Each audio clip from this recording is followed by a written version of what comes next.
The Harley's engine died, Leela, and stay Jack down! Reynolds heard it, 3 words that stopped his heart. "Please, sir. Mommy hasn't eaten in 2 days." 47 years old, and he'd seen everything. Broken bones, broken promises, broken men who thought chrome and leather could fix whatever was eating them alive. But he'd never seen a child trying to sell her soul. The girl couldn't have been more than 8. Cardboard sign in her hands. "Duke Good Dog, $50 or best offer." Next to her sat a German shepherd who watched Jack like he could read every sin. Jack planted both boots on the asphalt. "How much for the dog?" She straightened up, trying to look professional. $50, sir. But I'll take less if that's too much." Her shoes were held together with duct tape. Her dress was too small. Her face was smudged with dirt, not the kind from playing. The kind that settles in when there's no running water, or when you've cried yourself to sleep too many nights. But it was her eyes that got him, brown and old and empty. "That's a good-looking shepherd," Jack said, crouching down. Duke's tail gave one cautious wag. "How old?" 4 years. "He's real smart, sir. He knows sit and stay and come and heel. He don't bark unless there's a reason." Her voice cracked. "He's good with kids." She couldn't finish that sentence. Jack reached out. Duke sniffed his hand, then licked it once. "Why you selling him?" The girl looked at her taped shoes. When she finally spoke, her voice was so small Jack almost missed it. "Mommy hasn't eaten in 2 days." The words hit like a fist. Jack stayed crouched there, one hand on Duke's head. Somewhere down the street, a screen door slammed. A car drove past without slowing. "What's your name?" "Lila. Lila Moore." "Where's your daddy, Lila?" Pain crossed her face. Anger, shame, all mixed together. "Gone." "Gone where Just gone. Mommy says he ain't coming back." Jack felt that old familiar anger simmer. He'd known men like that. Hell, he'd been raised by one. How long? 3 months and 4 days. She'd been counting. Like maybe he'd come back if she kept track carefully enough. "And your mama, she's sick?" Lila shook her head fast. "No, sir. She can't find work. She tries real hard. Goes to the diner every day, the grocery store, gas station, but nobody's hiring. Or they say they'll call, but they never do." Her voice got tighter. "She gave me her food yesterday, said she wasn't hungry, but I know she was lying 'cause her stomach was making noises." Jack stood up. His knees popped. "Where do you live?" Lila pointed down the street. "The blue one. Or it used to be blue. Your mama know you're out here." The girl's eyes dropped. "No, sir. She's sleeping. She sleeps a lot now. Says she's just tired, but I think it's 'cause she's hungry, and she don't want me to worry." Jack had seen this movie before. He'd lived it. He pulled out his wallet and counted 5 20s. "Here's 100. You keep Duke." Lila's eyes went wide. But you didn't even..." "I want you to keep your dog, and I want you to buy your mama some groceries. Real food. Understand?" Tears started spilling down her cheeks. "I can't, that's too much. Mommy says we don't take charity." "This ain't charity. This is one human being helping another." Jack's voice went rough. "You think I don't know what it's like to be hungry? You think I don't remember watching someone you love waste away?" He folded her fingers around the bills. "You take this money, Lila Moore. You take it, and you don't feel bad for one goddamn second." She was crying harder now. Duke pressed against her leg, whining. "Thank you. Thank you. Don't thank me yet. I want to meet your mama. Make sure you two are okay." Lila hesitated. Stranger danger versus desperate need fought behind those eyes. Need won. "Okay, but it's not very nice. The house, I mean. It's kind of broken." "Most things worth fixing usually are." They walked together. Jack pushing his Harley, Lila clutching Duke's collar. The neighborhood was dying, but people were still trying. Flower boxes on porches. fresh paint on doors, small dignities against complete surrender. "That's us," Lila said. The house leaned left like it was too tired to stand straight. Porch sagged, siding peeled, one window covered with cardboard. But someone had tried. Flowers in old coffee cans, walkway swept clean, handmade wreath on the door. "Mommy," Lila called softly. "Mommy, I'm home." Inside was almost painfully clean, like someone had been scrubbing to keep from thinking about how empty everything was. A couch mended with duct tape, coffee table with 3 legs and books propping up the 4th. No TV, no pictures those had been sold. Kitchen counters bare except for a single plate drying. And in the corner, a woman lay curled on that couch like she'd run out of reasons to get up. "Mommy, someone's here." The woman stirred slowly, painfully. She couldn't have been more than 30, but looked 50. Gaunt face, sunken eyes with dark circles, sweatpants and t-shirt hanging loose on her frame. When she saw Jack, 6'3", leather-clad, covered in ink, her eyes went wide with fear. "It's okay, Mommy, he's nice. He gave me money for food." The woman tried to sit up, struggling. "Lila, what did you... I told you we don't..." She had to stop, breathing hard. Jack held up both hands. "Ma'am, I don't mean harm. I'm Jack Reynolds. I saw your daughter on the street, and I wanted to make sure you two were okay." "We're fine." The lie came automatic. "We don't need charity." "Sarah, don't..." Lila's voice cracked. "Mommy, please. You haven't eaten in 2 days. I know you haven't. You gave me your food, and I tried to sell Duke so I could..." "You what?" Sarah's face went white. "Lila, no, you can't. Duke is yours." "But you're starving." Lila was crying. "You're starving, and I didn't know what to do, and you won't let me help, and Daddy's gone, and everything's broken, and I'm scared, Mommy. I'm so scared." Sarah pulled her daughter into her arms, both shaking, both crying. Duke pressed against them with a low whine that sounded like heartbreak. Jack stood in the doorway and felt 20 years of walls start to crumble. He'd seen this before. Different house, different woman. Same desperate arithmetic of too little divided by too much need. His own mother toward the end, when his father had drunk everything away. The way she'd smiled and said she wasn't hungry. The way she'd gotten smaller and smaller until she stopped. "Mrs. Moore, Sarah." Jack's voice was quiet. "When's the last time you ate? Really ate?" Sarah wouldn't look at him. "That's none of your..." "Tuesday," Lila whispered. "Tuesday morning. Half a sandwich. That was 3 days ago." "Lila, she's trying to save everything for me. But I can't watch her disappear." Jack stepped inside and closed the door. He moved slowly, deliberately. He'd learned how to make himself less threatening, how to fold his size down, how to show he wasn't there to take.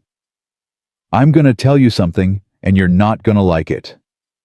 Sarah's arms tightened around Lila. "I think you should leave. Your daughter tried to sell her dog today. Her best friend. The one thing that loves her unconditionally. She was going to give him up for $50 so you could eat." Jack paused. "That means she loves you more than anything else. And if you don't let somebody help, if you don't swallow that pride, she's going to end up doing worse than selling a dog."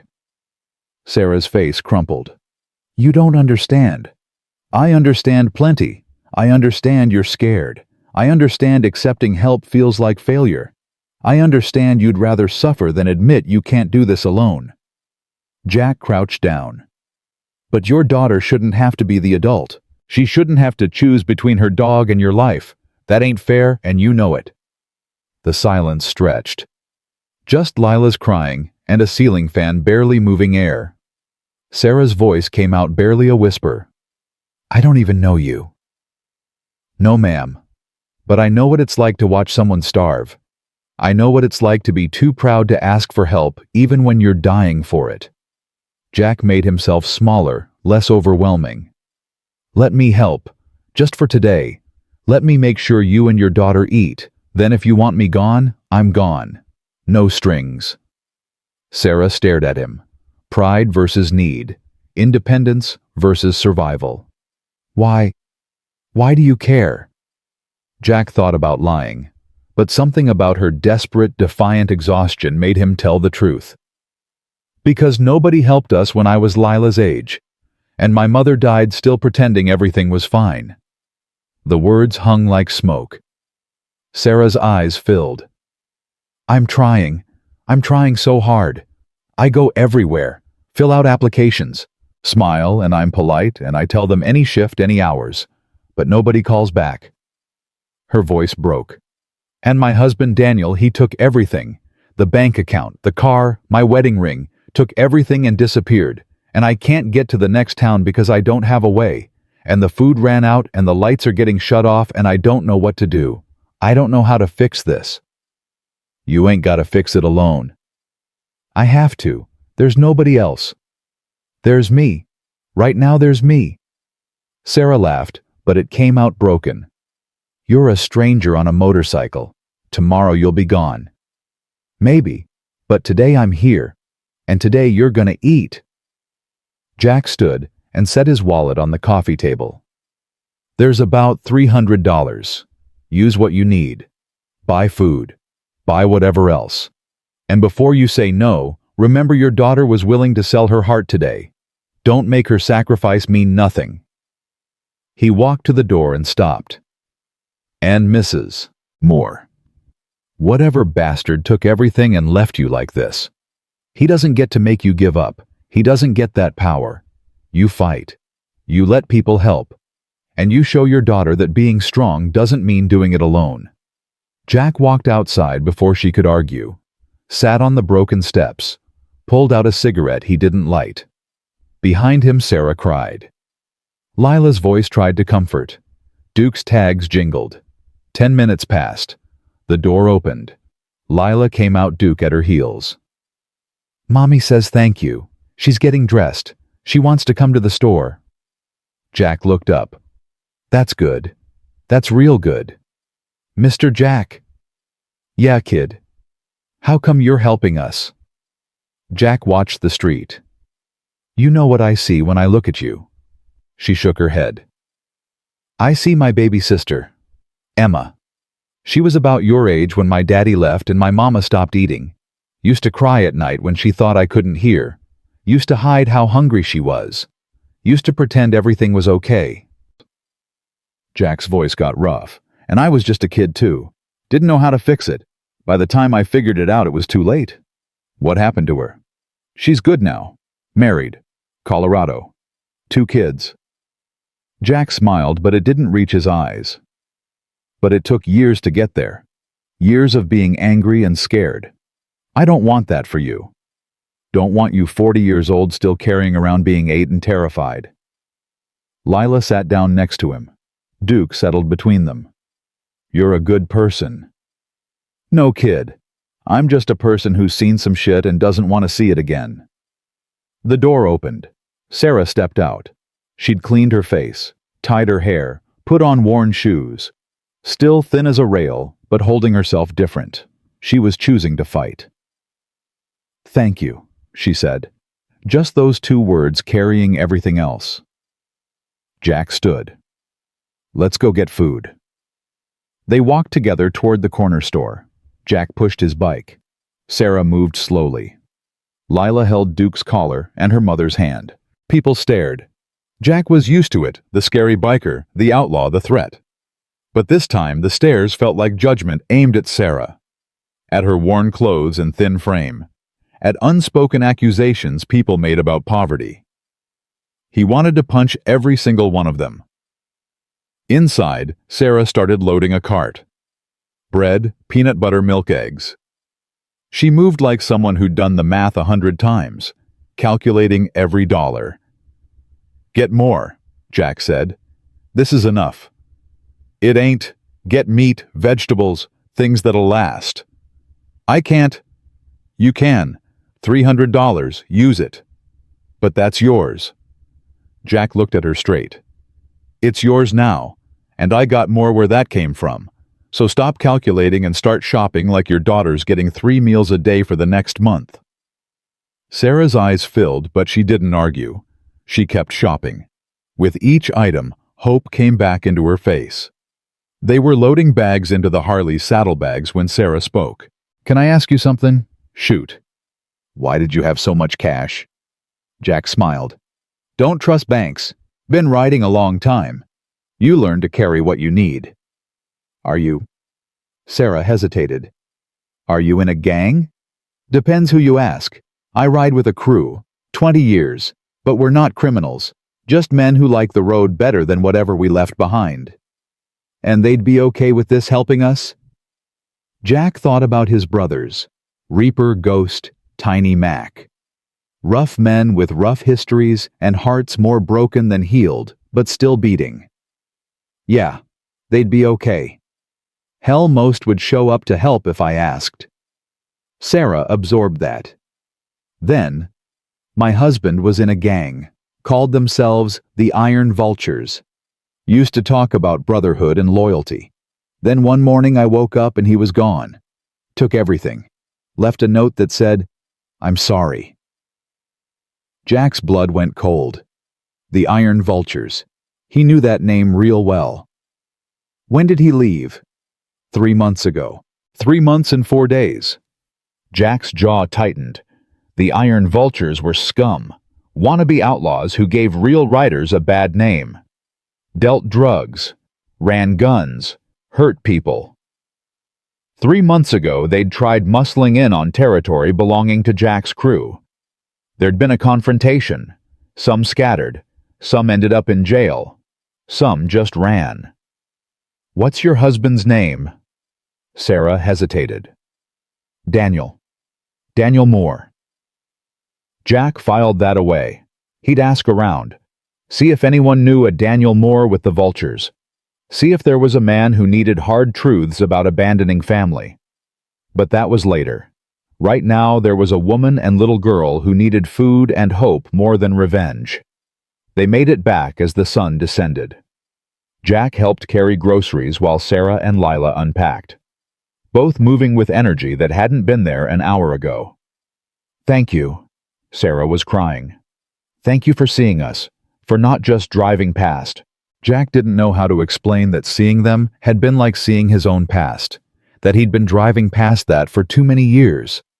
"You're gonna be okay. You're gonna figure this out. I don't know how. One day at a time, one meal at a time, and you let people help when they offer." Sarah nodded, wiping her face. Jack turned to leave, but Lila's voice stopped him. "Mr. Jack, will you come back?" He looked down at her, this brave, broken girl, willing to sell her soul to save her mother. He couldn't just walk away. Couldn't drop money and pretend he'd fixed everything. Nothing was fixed. This was just beginning. "Yeah, kid, I'll come back." He rode away as the sun painted the sky. He felt that familiar rumble that had been his only constant for 20 years. But riding from that broken house, Jack Reynolds felt something he hadn't felt in a long time. Purpose. That night in the garage with his brothers. Reaper with scarred hands and quiet eyes. Ghost, who never talked about the war. Tiny, who was 6'5" and gentle as a lamb. Mac with his gray beard and earned wisdom. Jack told them about Lila and Sarah and Duke. He told them about a little girl trying to sell her dog. He told them about the Iron Vultures and a man named Daniel Moore. "So what do we do?" Reaper asked. Jack looked at his brothers.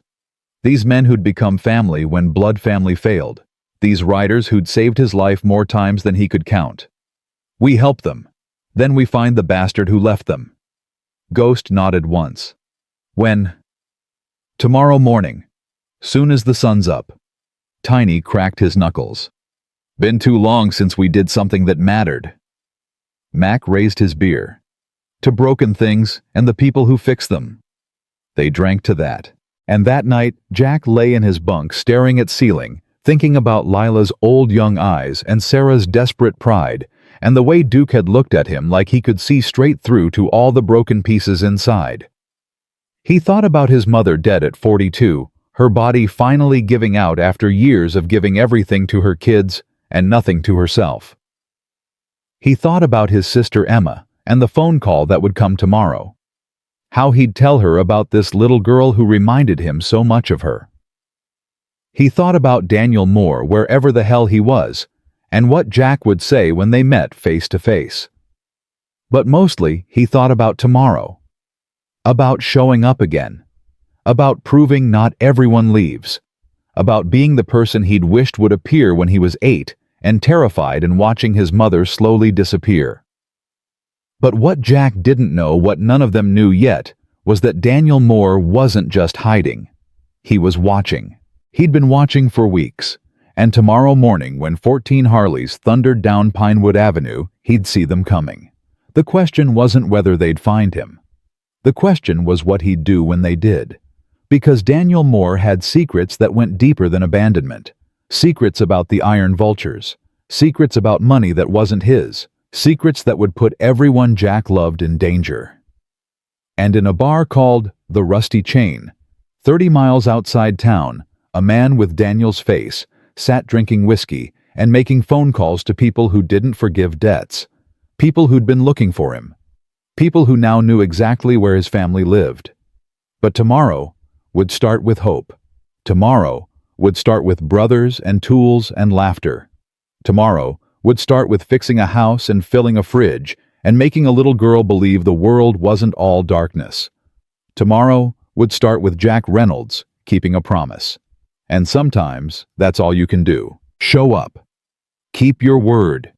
Stand between the darkness and the people who can't stand anymore. Even when you don't know what's coming. Even when the road ahead is full of things you can't see yet. Even when the past is catching up faster than you can outrun it. Jack closed his eyes and let sleep take him. Outside, engines slept and waited for dawn.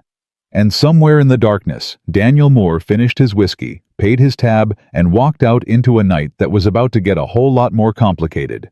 For everyone. Dawn came fast and loud. 14 Harleys fired up at 6 a.m. Sharp engines roaring like thunder that shook the garage walls. Jack stood in the center of it all, watching his brothers check their bikes, load up tools, and transform from a motorcycle club into something that looked a whole lot like salvation. "You sure about this?" Reaper asked, tightening a strap on his saddlebag stuffed with power tools. "I'm sure. Because once we start, we can't half-ass it. We go in, we finish it." Jack met his eyes. That little girl tried to sell her dog to feed her mother. "Yeah, I'm sure." Tiny walked over carrying 2x4s like they weighed nothing. "What's the game plan, boss?" "We fix the house. Roof, porch windows, whatever needs doing. We stock the fridge. We make sure they're set for at least a month." Jack paused. "And we do it right. No half measures. No charity show. We do it like we'd want someone to do it for our own." Ghost spoke up from the corner, his voice quiet like always. "And if Daniel Moore shows up, then we have a conversation." "What kind of conversation?" Jack's jaw tightened. "The kind where a man learns what it costs to abandon his family."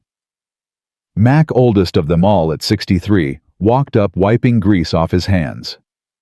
"I called Eddie at the hardware store, told him to open early. Everything we need is waiting, lumber, shingles, paint, the works. Put it on my tab. I'll pay you back." "Don't want you to. This is on me." Mac's eyes were hard. "My old man left my mama with 4 kids and a mortgage she couldn't pay. I was 12 when we lost the house, so yeah, this one's personal for me too." Around the garage, heads were nodding. Everyone had a story. Everyone knew what it felt like when the world turned its back. "Let's roll," Jack said. They rode in formation, 2 lines of 7 engines synchronized like a heartbeat. The sun was just clearing the horizon when they turned onto Pinewood Avenue, and the sound they made wasn't chaos. It was salvation announcing itself. Lila was sitting on the porch steps with Duke when she heard them coming.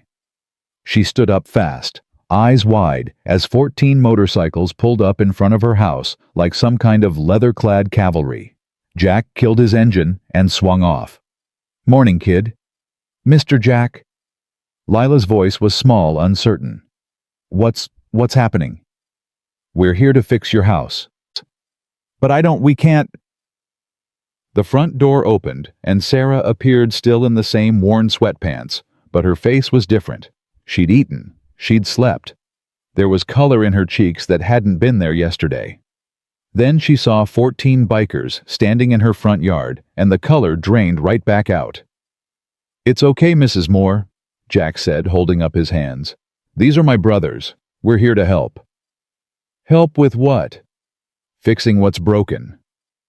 Sarah looked at the men, at the tools, at the lumber stacked in Tiny's arms.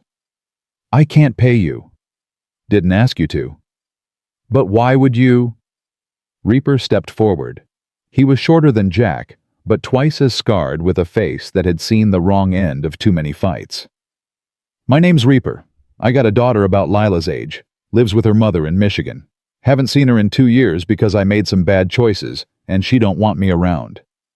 He paused. "Can't fix that. But maybe I can fix your porch." Ghost came next. Tall and thin, with eyes that looked somewhere past you into things he'd seen overseas. "I'm Ghost. Did 3 tours in Afghanistan. Came back to find my wife had left and taken our son. House was empty. Bank took it a month later." His voice was flat, emotionless. "Your roof needs work. I'm good with roofs." One by one they introduced themselves. Tiny, who'd lost his sister to an overdose in a house that had no heat. Mac, who'd watched his mother work 3 jobs and still lose everything. Snake, who'd grown up in foster care.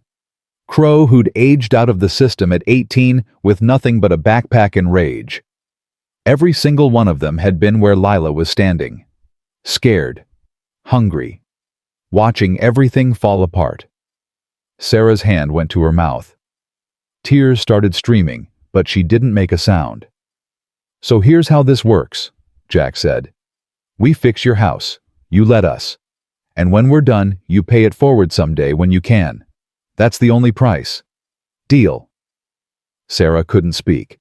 She just nodded. "Good. Now get your daughter out of the way, 'cause it's about to get loud." What happened next was controlled chaos in the best possible way. Reaper and Snake attacked the porch, ripping out rotten boards and replacing them with fresh lumber. Ghost and Crow climbed onto the roof with shingles and tar paper, patching holes that had been leaking for God knows how long. Tiny and Mac tackled the broken window, pulling off cardboard and installing actual glass. Jack took the inside, fixing the coffee table, tightening loose door handles, replacing a busted ceiling fan. And through it all, Lila stood watching with Duke, beside her, eyes wide, like she was witnessing something holy. Because maybe she was. 2 hours in a truck pulled up. Eddie from the hardware store got out with more supplies and a knowing look. "Heard you boys were playing hero today." "Something like that," Jack said. "Good. About damn time someone did." Eddie handed over paint cans, brushes, drop cloths. "This one's on the house. Literally." More people started showing up. Mrs. Chen from next door brought sandwiches. The guy from the corner store dropped off water and Gatorade. Even the mailman stopped his route to help carry tools. Sarah stood on what used to be her broken porch, watching her neighborhood come alive for her, and she couldn't stop crying. "Why are they doing this?" she asked Jack. "Because people are better than you think. They just need someone to go first." But not everyone was happy about it.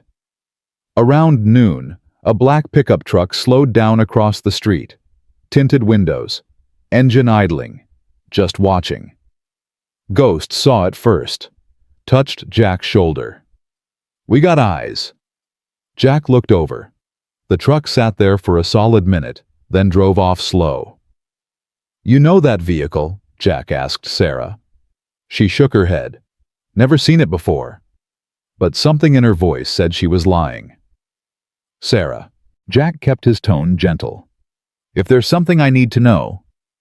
"It's nothing. Probably just someone curious about all the noise." Jack didn't buy it, but he let it go. For now. By 2 p.m., the house was transformed. New porch, fixed roof, painted walls, working windows. The whole place looked like it had been holding its breath for years and finally exhaled. Lila walked through room by room, touching everything like she was afraid it might disappear. Is this real? Is this really our house?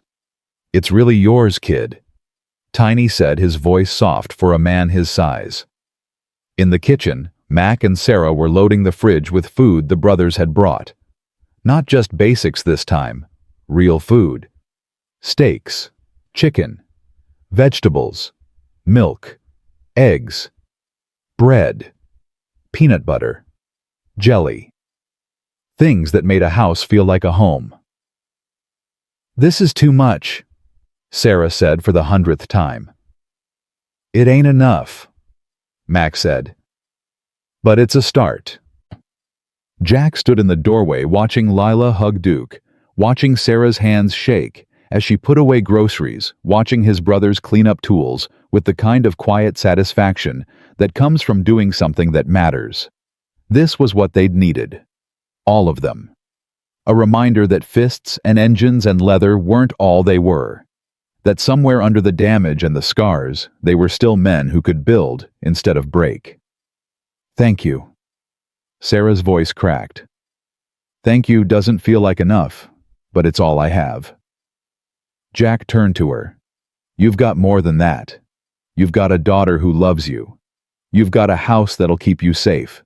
You've got neighbors who showed up. And you've got my number." He handed her a card with just his name and phone number. "Anything happens, anything you call me, day or night.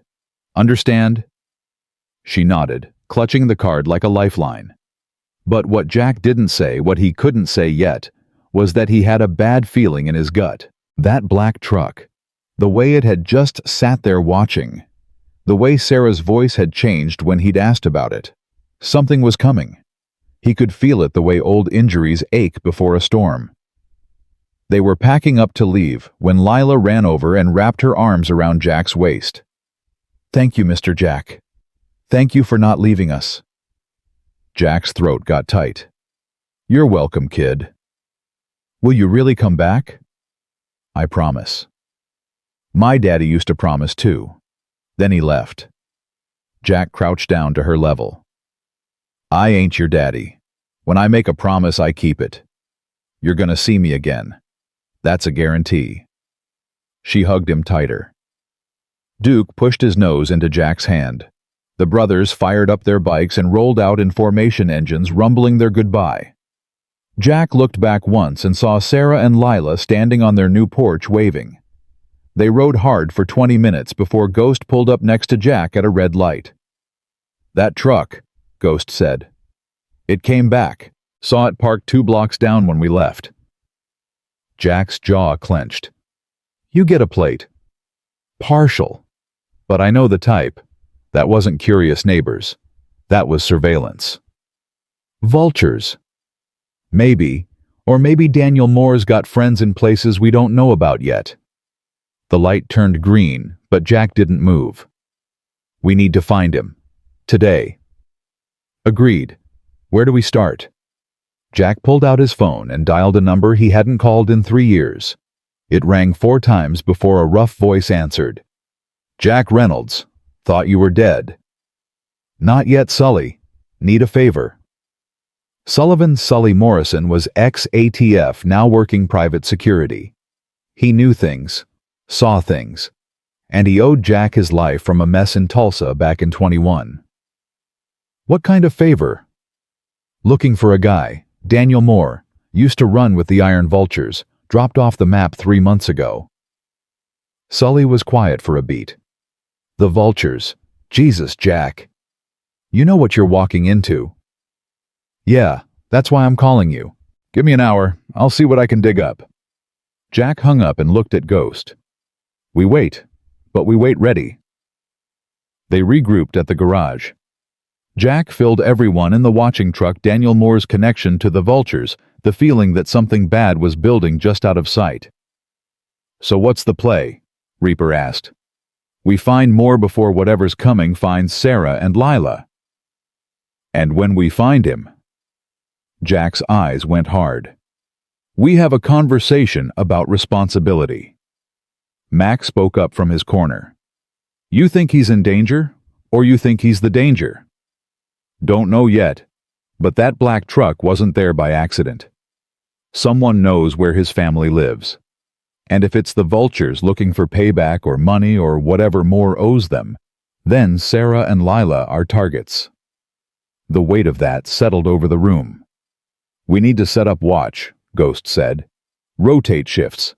Keep eyes on the house 24/7. Agreed. 2-man teams, 4-hour shifts. Start tonight. Jack's phone rang. Sully. Talk to me. Found your guy. Daniel Moore. Last known address is a shithole motel called the Dusty Inn about 40 miles west on Route 9. But Jack, he's got problems bigger than abandonment. What kind of problems? The vultures had a shipment go missing 3 months ago. $50,000 in cash. Word on the street is Daniel Moore was the last one to see it. Jack felt his blood go cold. He stole from his own club. That's the rumor. And the vultures don't forgive. They've got a price on his head. $5,000 to whoever brings him in. 10 if he's still breathing. Jesus Christ. Gets worse. The money. It wasn't the vultures' money. They were moving it for a cartel contact. Mexican outfit called Los Serpientes. Those boys don't play. They want their money back, and they don't care who gets hurt in the process. Jack's mind was racing. So Daniel steals from the vultures owe Los Serpientes, and now everyone's looking for Daniel. And his family. Cartels don't care about collateral damage. If they can't find him, they'll use his wife and kid as bait. That truck watching the house. Probably scouts, figuring out routines, checking security. They'll come at night. Always do. Jack's hands were shaking with rage. Thanks, Sully. I owe you. Be careful, Jack. These aren't weekend bikers playing tough. Los Serpientes are the real thing. They'll kill everyone in that house and not lose sleep. Jack hung up and looked at his brothers. Every face was grim. We've got a problem. He laid it out: the stolen money, the cartel, the price on Daniel's head, the fact that Sarah and Lila were sitting ducks in a house that couldn't protect them from what was coming. So we move them, Tiny said. Tonight. Get them somewhere safe. And go where we don't have a safe house. We don't have resources for witness protection. We're bikers, not the FBI. Max stood up. My sister's got a cabin in the mountains, 2 hours north, off the grid. No cell service, no utilities in her name. She's overseas for 6 months. No one would think to look there. That could work. But you gotta convince Sarah to go, and she strikes me as the stubborn type. Jack thought about Sarah's pride, her refusal of charity, the way she'd rather starve than admit defeat. Yeah, she's not gonna like this. Don't give her a choice. Tell her the truth. Tell her men are coming to hurt her daughter if she doesn't move. And Daniel? Reaper cracked his knuckles. We find him first. We get the truth. Then we decide if he's worth saving or worth throwing to the wolves. Ghost was already checking his weapons. I'll take first watch on the house tonight. Snake, you're with me. Tiny and Mac, you hit the Dusty Inn. Find out if Daniel's actually there, or if Sully's intel is old. Jack, what about you? Reaper asked. I'm going back to Sarah's. Gonna tell her everything. Gonna pack them up whether she likes it or not. He grabbed his keys, but Mac stopped him. Jack, you know this could go bad real fast, right? We're talking about cartel money. These people kill families before breakfast. I know. So why? Why risk everything for a woman and kid you just met? Jack thought about his mother's grave. Thought about his sister Emma and the years she'd spent afraid. Thought about Lila's eyes and the way she'd held that cardboard sign like it was the last thing in the world she had to give. Because somebody has to give a damn.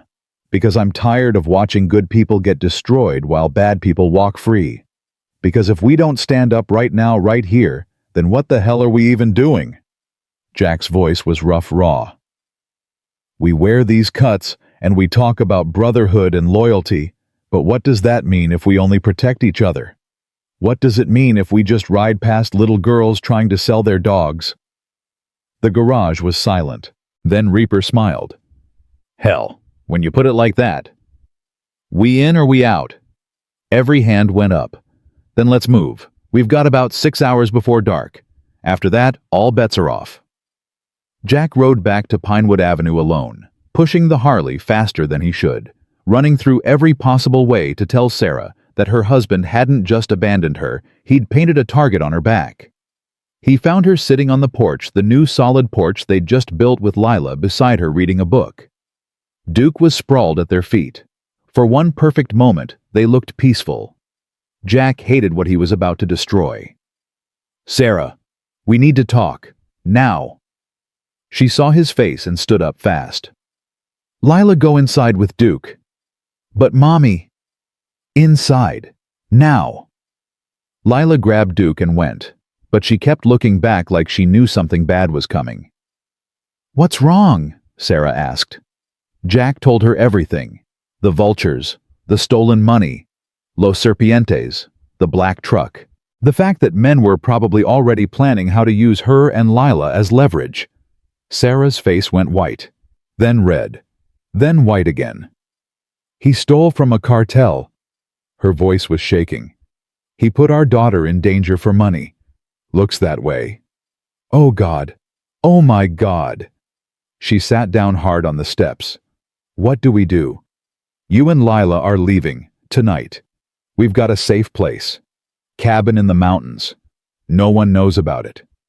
For how long? Until we find Daniel and fix this. And what if you can't fix it?" Jack met her eyes. "Then we make sure you disappear for good. New names, new state, new life. I can't just leave everything. You can, and you will. Because the alternative is, your daughter gets taken by men who will do things I won't describe to make Daniel come out of hiding." Sarah was crying now, angry tears. "I hate him. I hate him so much. He left us with nothing and now he's—" She couldn't finish. "I know. But right now, hate doesn't help. Right now you pack a bag and you trust me. I don't even know you. You know I showed up. You know I kept my word. And you know I'm telling you the truth right now when I say your daughter is in danger." Sarah wiped her face, stood up, walked inside without another word. 20 minutes later, she came back out with a duffel bag. Lila followed with Duke on a leash, her face confused and scared. "What's happening?" Lila asked. "We're going on a trip, baby." "Why?" "Because Mr. Jack says it's not safe here right now." Lila looked at Jack.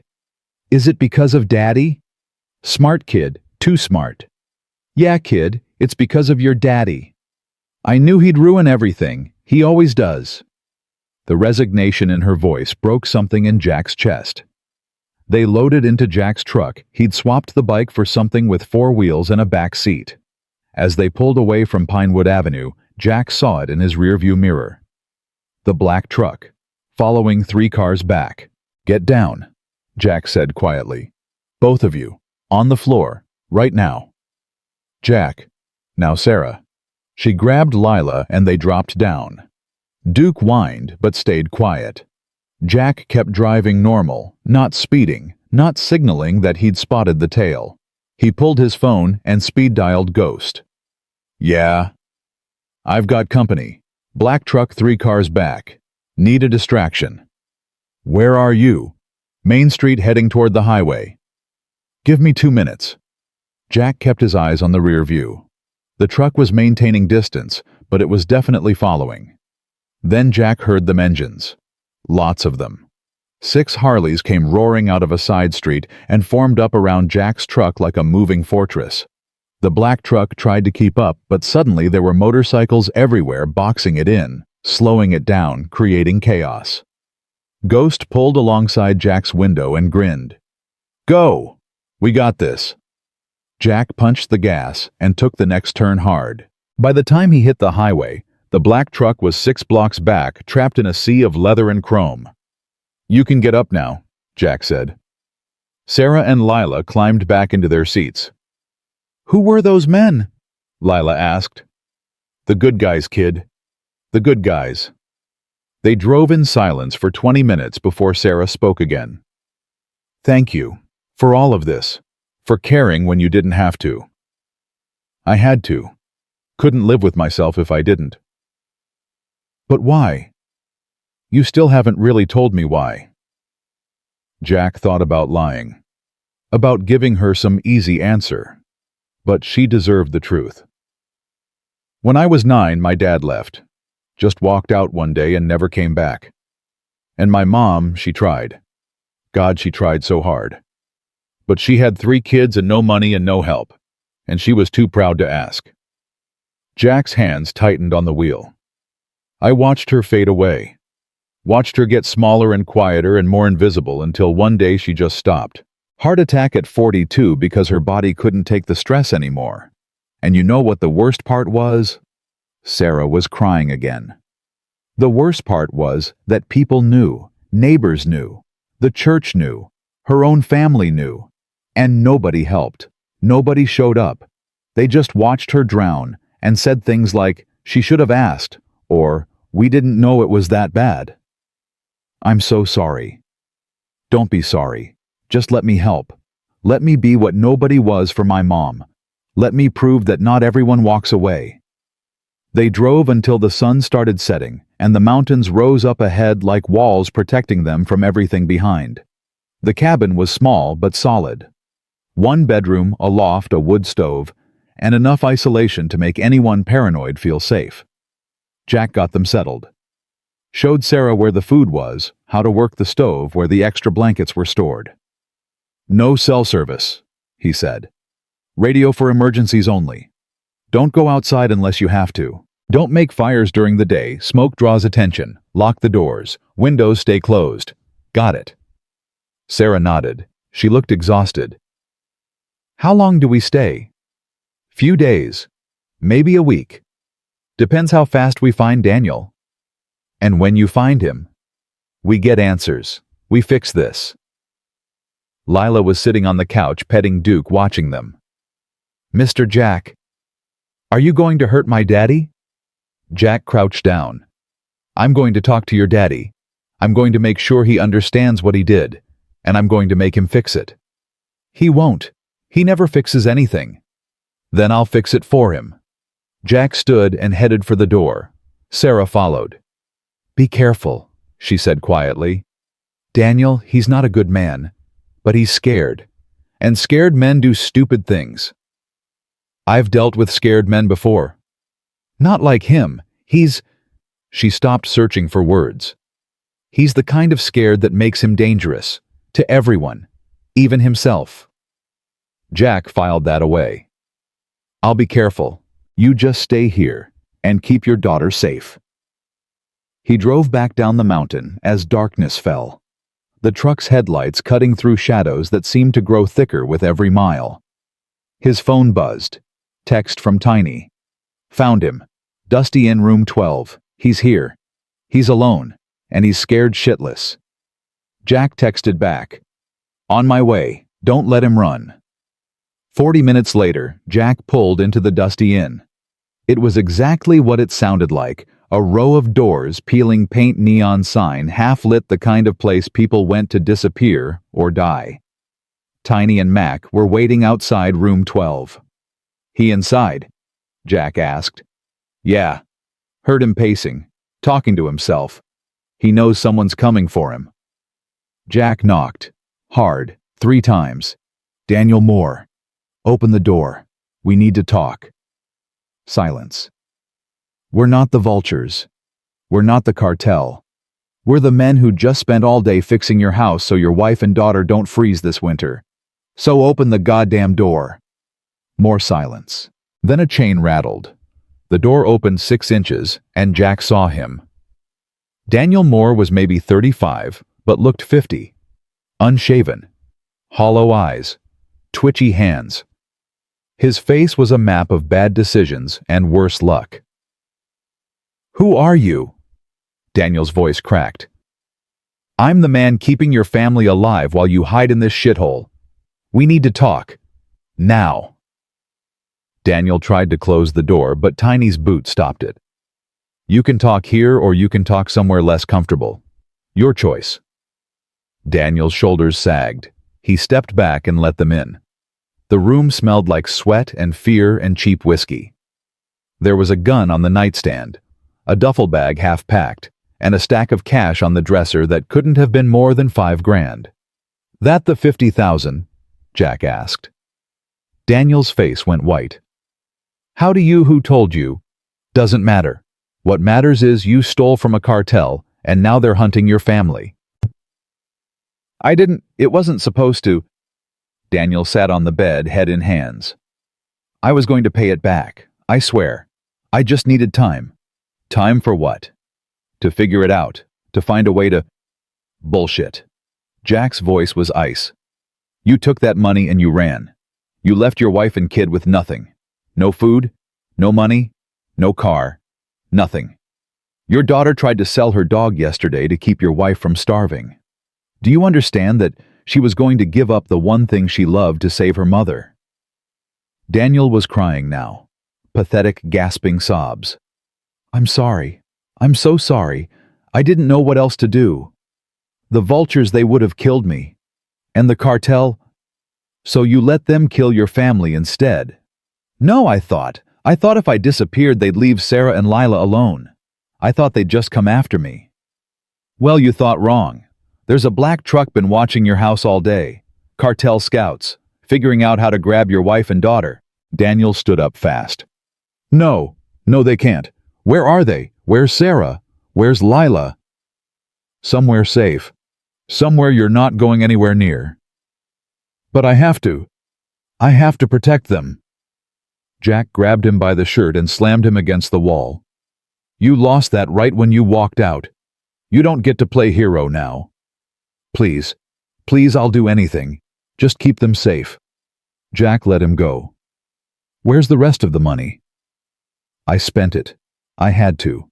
I had debts. I had people looking for me. You had responsibilities and you ran from them like a coward." Jack turned to Tiny and Mac. "He's useless." "Wait." Daniel's voice was desperate. "Wait. I know where the vultures keep their stash house. I know where they count the money, where they meet everything. I can help you. I can give you information." Jack stopped. "Why would I need that?" "Because you're going to have to deal with them eventually. And the cartel. They're not going to stop. Not until they get their money back or someone pays in blood." Daniel's eyes were wild. "But if you know where they operate, if you can hit them first, maybe you can negotiate. Maybe you can end this." Jack looked at Tiny and Mac. Both shrugged. "Talk," Jack said. And Daniel Moore started spilling everything he knew. But what none of them knew, what they couldn't have known, was that the black truck hadn't given up. It had just changed targets. And right now, it was parked 2 miles from a cabin in the mountains, waiting for the sun to rise, so they could take what they came for. Daniel was still talking when Jack's phone vibrated. Text from Ghost. "Cabin's been compromised. 2 vehicles spotted on access road. Moving now." Jack's blood turned to ice. "Shut up," he said to Daniel. "Tiny, Mac, we got a problem." He showed them the text. Tiny was already heading for the door. "How far to the cabin?" Mac asked. 2 hours if we're lucky. Hour and a half if we ride like hell." "Then we ride like hell." Jack grabbed Daniel by the collar. "You're coming with us. You're gonna fix this or die trying." "But I can't." "You don't get a choice anymore. Move." They dragged him outside and threw him in the back of Jack's truck. Tiny and Mac fired up their bikes. Jack's hands were shaking as he turned the ignition. Sarah and Lila were alone up there with men coming who didn't care about anything but money and pain. He drove like the devil was chasing him, because maybe he was. His phone rang. "Sarah." "Jack." Her voice was terrified. "Jack, there's someone outside. I heard voices. Duke's growling, and I don't know what to—" "Lock every door, every window. Get Lila into the bathroom. Put furniture against the door. Do not open it for anyone except me. You understand?" "Jack, I'm scared." "I know, I'm coming. Just hold on. Please hold on." The line went dead. Jack pressed the accelerator to the floor. The truck screamed down the highway, doing 90, 100, 110. Tiny and Mac flanked him on their bikes, engines roaring. In the back, Daniel was crying. "This is my fault. This is all my fault. Oh God, if anything happens to them." "Shut your mouth," Jack snarled. "You don't get to cry about consequences. You made this mess. Now we clean it up." His phone buzzed again. Text from Ghost. ETA. Jack typed back one-handed. 45 minutes. Might be too late. Heard gunfire. Jack's vision went red. He couldn't breathe. Couldn't think. All he could see was Lila's face when she'd hugged him. All he could hear was her voice asking if he'd really come back. He'd promised. He'd promised, and now she was trapped because he'd been too slow, too stupid, too late. "Faster," he said to himself. "Faster." The truck took the mountain road at speeds that should have killed them. Tires screamed around curves. The engine howled. Tiny and Mac struggled to keep up. When they finally reached the access road, Jack killed the lights and rolled in quiet. 200 yards ahead, he could see them 2 SUVs parked sideways blocking the path. 4 men standing around smoking, laughing, guns visible. Not cops, not vultures. Cartel. Jack stopped the truck and got out. Tiny and Mac pulled up silent. 4 outside, Jack whispered. Probably more inside. "How do you want to play this?" Mac asked. Jack looked at the cabin. Lights were off. No movement. Either Sarah had done what he'd said, or no. He couldn't think like that. "Tiny, you take left flank. Mac right. I go straight through. We hit fast and hard. No mercy. They came for a woman and a child." Both men nodded. They'd all seen combat, different wars, different reasons, same result. They knew what had to be done. "And him." Mac jerked his thumb at Daniel, cowering in the truck bed. "He stays here. If he runs, let him. He's not worth chasing." They spread out. Jack moved through the trees, silent as a ghost. His heart was pounding, but his hands were steady. This was what he knew. This was what he'd been trained for in a life before motorcycles, before the road, when he'd worn different colors and killed for a different flag. He got within 20 feet before one of them noticed him. "Oi." Jack didn't let him finish. He hit him in the throat, hard enough to crush the windpipe. The man went down, choking, silent. Jack grabbed his gun, a Glock 19, and chambered around. The other 3 turned. "Quyen." Tiny came out of the darkness like a freight train. 6'5" and 270 of pure violence.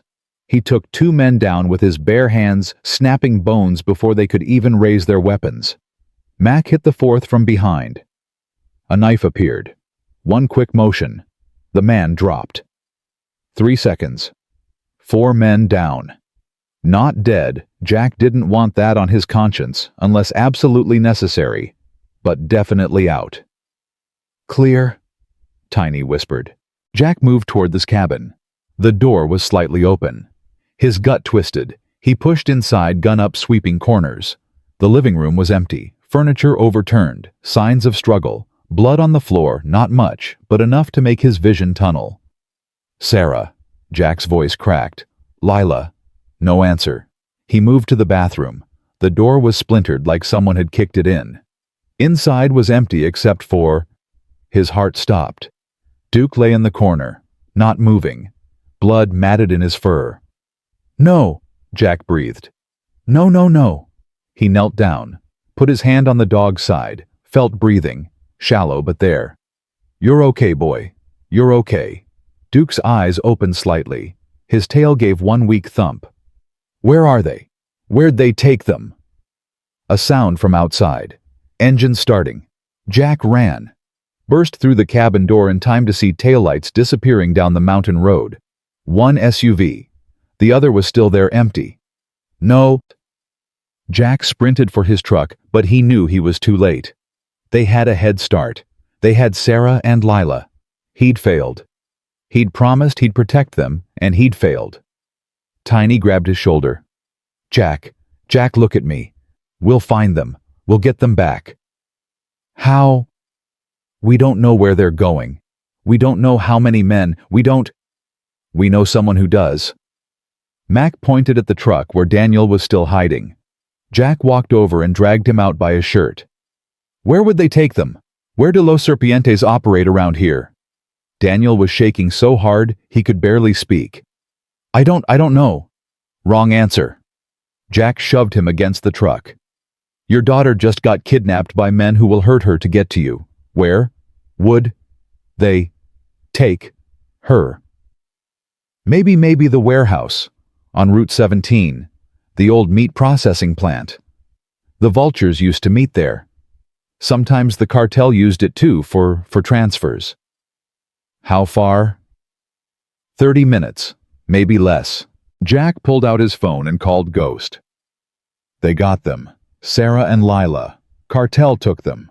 We're heading to an old meat plant on Route 17. Get everyone. Bring everything. This ends tonight. Jack, if we go in heavy against Los Serpientes? I don't care. I don't care about consequences or payback or anything else. That little girl is scared out of her mind and I promised her I'd come back. So we're going in. You with me or not? Silence for 2 seconds. Then, we're with you, always. Jack hung up. Looked at Tiny and Mac. This is gonna get bad. Real bad. You want out, now's your chance. Neither man moved. Good. Let's go get them. They loaded back up, Daniel included, because he was the only one who knew the layout. Duke they wrapped in a blanket and laid gentle in the truck bed. The dog was hurt but breathing, and right now that was all Jack could ask for. The drive to Route 17 took 23 minutes. Jack spent every second of it fighting panic, fighting rage, fighting the voice in his head that kept saying he was too late, too slow, too useless to save anyone. By the time they reached the turnoff, the rest of the crew had arrived. 8 bikes, Ghost, Reaper, Snake, Crow, and 4 others. All armed, all ready. What's the plan? Reaper asked. Jack looked at the old plant. It was massive, multiple buildings, rusted metal, broken windows. 100 places to hide, 1,000 ways this could go wrong. We split up. Ghost, you take the north entrance, Reaper south. I go straight through the front. Tiny and Mac with me. Everyone else creates a perimeter. Nobody gets out. Nobody calls for help. We contain this. And when we find them, we get Sarah and Lila out. Whatever it takes. And the cartel. Jack's jaw set. They made a choice when they came after a woman and a child. They live with that choice. Daniel spoke up from behind. There's a room in the back. The kill floor. That's where they'd take them. Where they do the interrogations. How many men usually? 6, maybe 8, plus whoever's running point. Jack did the math. They were outnumbered, but they had surprise. And fury. And the kind of desperation that made men do impossible things. Let's move. They split up and advanced. Jack went through the front with Tiny and Mac. The building was dark and smelled like rust and old blood. Every shadow looked like a threat. Every sound made his finger tighten on the trigger. They moved through empty rooms and long corridors, past machines that hadn't run in decades, past hooks hanging from ceilings that made Jack's stomach turn thinking about what used to hang there, what might be hanging there now. Then he heard it. A child crying. Lila. Jack ran. Didn't care about stealth anymore. Didn't care about tactics. Just ran toward that sound, like it was the only thing in the world that mattered. He burst through a door and found them. Sarah was tied to a chair, face bloody but conscious. Lila was in a corner, arms around her knees, sobbing. 3 men stood around them. One had a knife. One had a phone like he was about to make a call. One had a gun pointed at Sarah's head. They turned when Jack came through the door. Queen? Jack shot the one with the gun. Center mass. He went down. The one with the knife lunged. Tiny caught him mid-air and threw him into a wall hard enough to crack concrete. The one with the phone ran. Mac tackled him. There was a brief struggle. Then silence. Jack ran to Lila. I'm here. I'm here, kid. You're okay now." She threw her arms around him, shaking, crying so hard she couldn't breathe. They said they were gonna hurt Mommy. They said Daddy had to come, or they'd—" "Shh, it's over. You're safe." Tiny was cutting Sarah free. Her hands were shaking, but she was alive. Beaten, but alive. "Lila," Sarah's voice cracked. "Baby, are you—" "I'm okay, Mommy. Mr. Jack came back. He promised, and he came back." Sarah looked at Jack with tears streaming down her face. "Thank you. Oh God, thank you." But Jack's relief lasted exactly 3 seconds before he heard voices. Lots of them.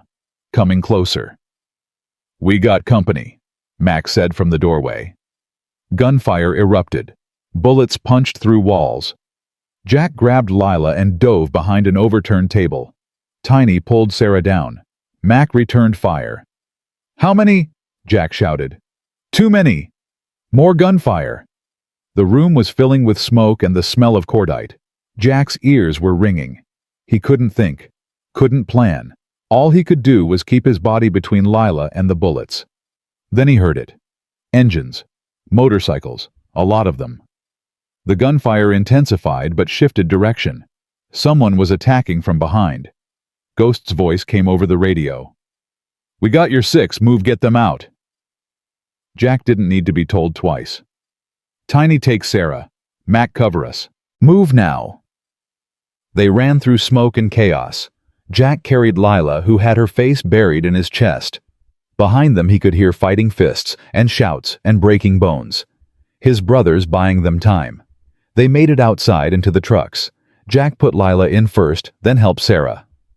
"Drive," he told Tiny. "Get them out of here. I'm going back for the others." "Jack, no." Sarah grabbed his arm. "I have to. Those are my brothers in there. I don't leave people behind." He turned and ran back inside before she could argue. The fighting was brutal. Close quarters. No room for guns. Just fists and fury. Ghost had 3 men on him. Reaper was bleeding from a cut above his eye. Snake was down but moving. Jack waded in swinging. Caught one guy with a haymaker that dropped him cold. Threw another into a wall. It wasn't pretty. It wasn't tactical. It was raw violence born from fear and relief and rage at what these men had tried to do. When it finally stopped, they were standing in a room full of unconscious cartel soldiers and the ringing silence of aftermath. "Everyone okay?" Jack gasped. Heads nodded. Some blood, some bruises, but everyone was standing. "Sarah and Lila. Safe. Tiny's got them." Jack felt his knees go weak. He sat down hard on a crate and put his head in his hands. "We did it," Reaper said, disbelieving. "We actually did it." "Not yet," Ghost said. "We got about 5 minutes before someone calls this in. We need to move." "What about them?" Snake pointed at the unconscious men. "Leave them. Let the cops sort it out. We're ghosts." They filed out, mounted up. Engines roared to life. By the time sirens started wailing in the distance, they were already miles away, splitting up, taking different routes back. Jack rode alone for a while before meeting up with Tiny at a truck stop off the highway. Sarah and Lila were inside getting cleaned up. Duke was awake in the back, tail wagging weakly. "How are they?" Jack asked. "Shaken, bruised, but alive thanks to you." "Thanks to all of us." "No, man. This was you. You gave a damn when you could have just kept riding. You saw a kid in trouble and you stopped. Everything that happened after that, all of us being here, Sarah and Lila being safe, that started with you giving a damn." Jack didn't know what to say to that. Sarah came out of the truck stop with Lila.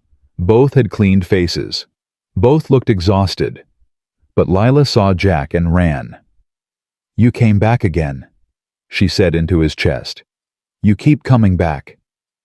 "Told you I would?" "My daddy never did. But you do. Every time." Over Lila's head, Jack met Sarah's eyes.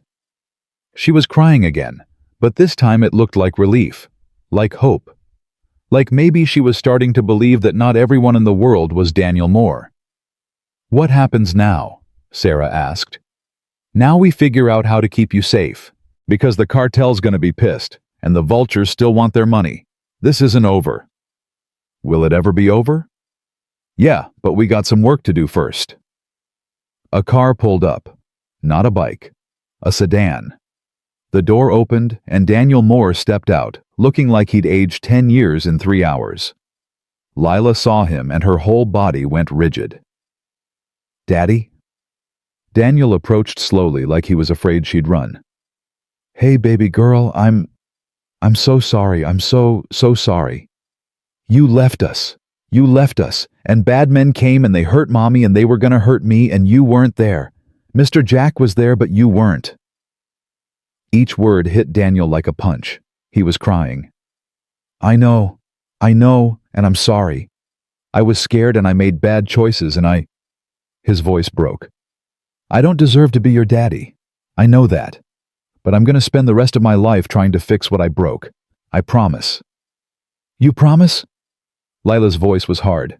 Like when you promised we'd go to the zoo, or when you promised Mommy you'd stop drinking, or when you promised you'd never leave. Daniel had no answer for that. Sarah stepped forward. She looked at her husband with something that wasn't love anymore. Wasn't even hate, just exhaustion.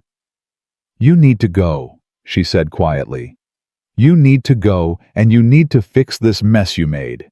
And then you need to leave us alone. Sarah, please. No. You made your choices. You chose money over us. You chose running over fighting. You chose yourself over your daughter. So now I'm choosing her. And I'm choosing safety. And that means you can't be here. But I want to help. You want to help, turn yourself in. Talk to the police. Give them everything you know about the vultures and the cartel. Make this right so we can actually have a life. Sarah's voice was steel. But don't come back to us. Don't call. Don't write. We're done. You and me, we're done. Daniel looked at Lila. Baby, I love you. I love you so much. Lila just stared at him. Goodbye, Daddy. 2 words, final as a coffin lid closing. Daniel got back in the car and drove away. Jack watched him go and felt nothing. No pity, no satisfaction, just emptiness where a father should have been. You okay? Jack asked Sarah. No, but I will be. We'll be okay. What do you need? A place to stay, a fresh start, a life where we're not looking over our shoulders. Jack thought about it. I got an idea, but you gotta trust me, one more time. Sarah looked at Lila, at Duke, at the highway stretching in all directions, then back at Jack. Okay, one more time. 3 days later, Sarah and Lila were set up in a small apartment 2 states over, Mac's sister's place after all she'd offered it for as long as needed. The brothers had chipped in to cover first and last month's rent. Ghost had gotten Sarah an interview at a diner nearby. Reaper had enrolled Lila in school under a slightly different name. Not illegal, just careful. Jack stood in the doorway of their new home, watching Lila arrange her books on a shelf. Duke was sprawled on the floor, bandaged but recovering. Sarah was unpacking in the kitchen. This is really ours, Lila asked. Nobody's gonna take it away. It's really yours. And you'll still visit. Jack knelt down. Once a month. I promise. And when I promise, you keep it. I know. You always do. She hugged him hard. Jack felt something in his chest crack open, something that had been closed for a long, long time. You're gonna be okay, kid. You're strong. Stronger than you know. I learned from you. No. You were always strong. I just reminded you. Sarah walked over. Thank you. For everything. For seeing us. For caring. For not giving up. Someone did that for my sister once. Long time ago. Stranger helped her when I couldn't. Figured I owed the universe payback. I don't know how we'll ever. You don't have to. Just when you're back on your feet, when you're stable, when Lila's happy and safe, you pay it forward. You see someone drowning and you throw them a rope. That's how you repay me. Sarah nodded, crying. "We will. I promise we will." Jack walked out to where his brothers were waiting. 14 men leaning against their bikes, smoking, talking low. When they saw him, they straightened up. "She good?" Reaper asked. "She's good. They both are." "And more." Jack smiled. "Heard he walked into a police station this morning. Gave them everything. Vultures, cartel locations, names, the whole deal. He's looking at witness protection if he's lucky. Prison if he's not. Either way, he's someone else's problem now." "And Los Serpientes?" "FBI raided 3 of their operations last night. Looks like someone gave them good intel." Jack's smile widened. "Funny how that works." Ghost lit a cigarette. "So it's over. For them. For us, we just go back to being what we've always been. Brothers, riders, men who sometimes do the right thing when nobody's looking." Tiny laughed. "That's a hell of a reputation. Better than most of the ones we've had." They mounted up. 14 engines fired. The sound was thunder and music and home all at once. As they rolled out, Jack looked back one last time. Saw Lila standing in the window waving. Saw Sarah beside her with her hand on her daughter's shoulder. Saw Duke's face pressed to the glass. He waved back. Then he twisted the throttle and rode into the sunset like every biker in every story, except this time, he wasn't running from anything. He was riding toward whatever came next. And for the first time in 20 years, Jack Reynolds felt like maybe, just maybe, he was exactly where he was supposed to be. Doing exactly what he was supposed to do. Keeping promises. Showing up. Being the person someone needed when they needed it most. The road stretched ahead, endless and open. Behind him, a little girl was safe. A mother was starting over. A dog was healing. And somewhere in the distance, Daniel Moore was facing the consequences of his choices while his family learned to live without him. Some stories don't end with redemption. Sometimes the man who broke everything doesn't get to be the hero. Sometimes the heroes are the ones who show up wearing leather and chrome and hearts that remember what it's like to be small and scared and desperately hoping anyone will care enough to stop. Jack rode through the afternoon, the sun warm on his back, his brothers flanking him like wings, and thought about his mother and Emma, and all the years he'd spent angry at a world that didn't give a damn. Maybe it didn't. But he did. And maybe that was enough. Maybe that had always been enough. The engines roared, the highway sang, and somewhere behind them, a little girl named Lila went to bed that night without crying for the first time in months. Because someone had promised to come back. And he had. Again and again and again. Until the darkness lifted. Until hope felt real. Until tomorrow stopped feeling like a threat and started feeling like a promise all its own. 3 weeks passed like a dream Jack kept waiting to wake up from. Every Sunday he rode 2 states over to check on Sarah and Lila.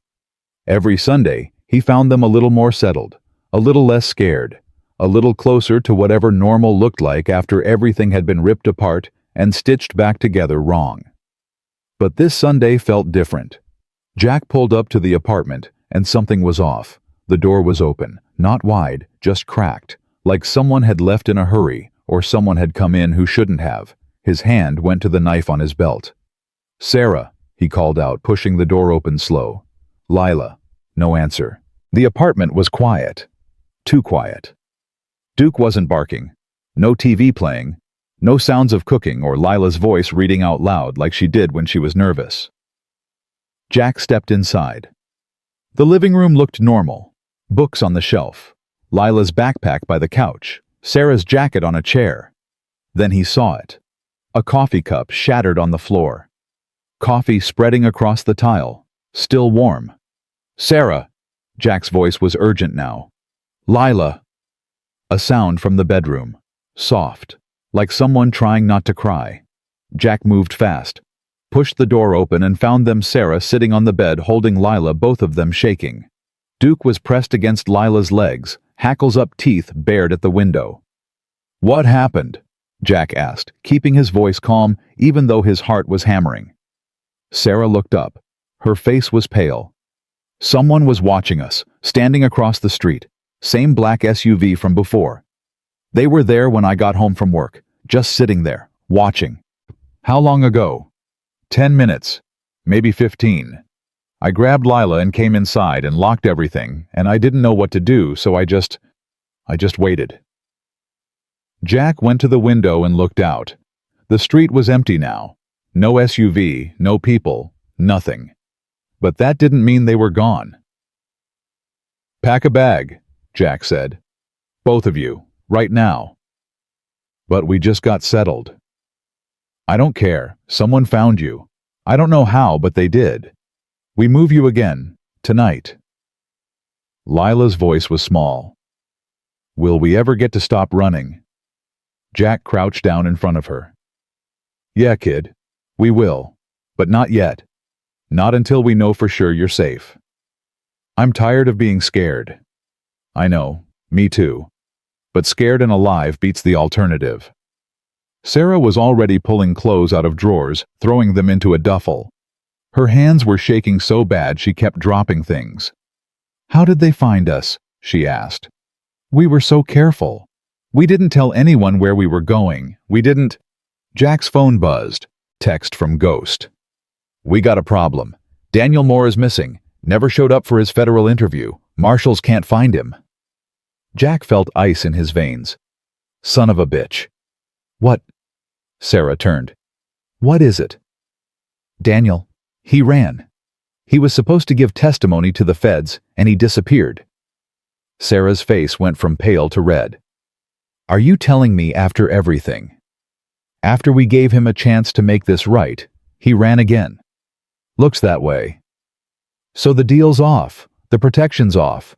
Everything's off because my husband is a coward who can't face consequences. Jack nodded. And if the cartel knows he ran, if the vultures know he didn't testify, then they're back to hunting him. Which means they're back to hunting you. Lila started crying.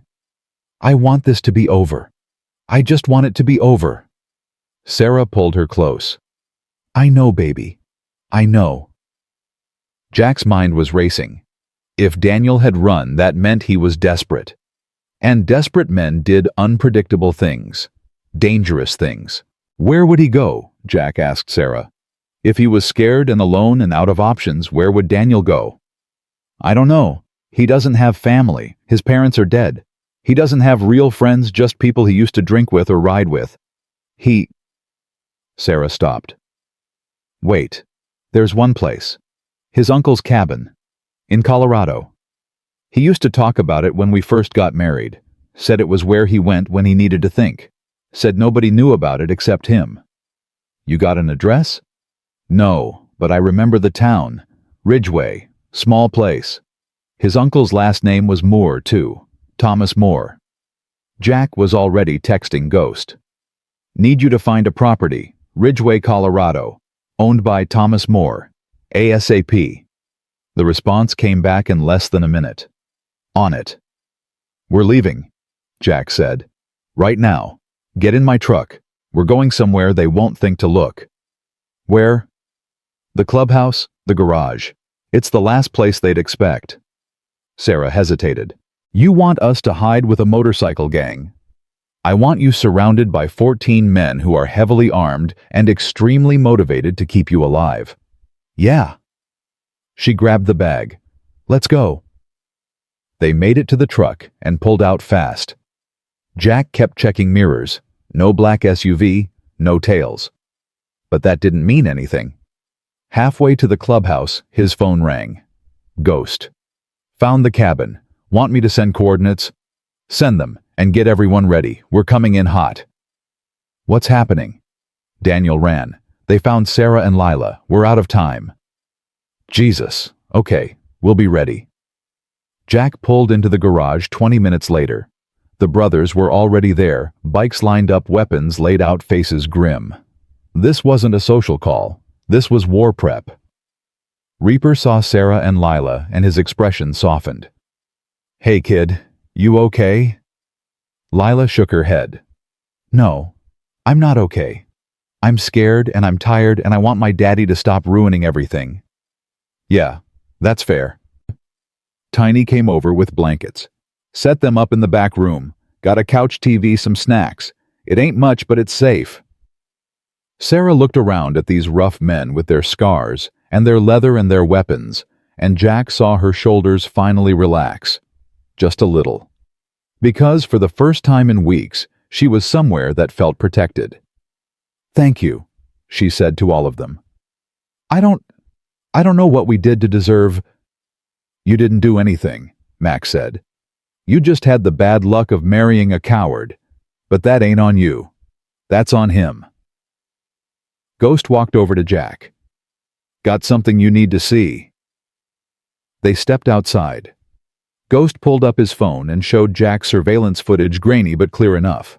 A man walking into a gas station, buying cigarettes, getting back into a car. Daniel Moore. Where was this? Colorado. 2 hours south of Ridgeway. Timestamp says 4 hours ago. So he's heading to the cabin. Looks like it. Jack thought fast. How long to get there? 12 hours if we ride straight through.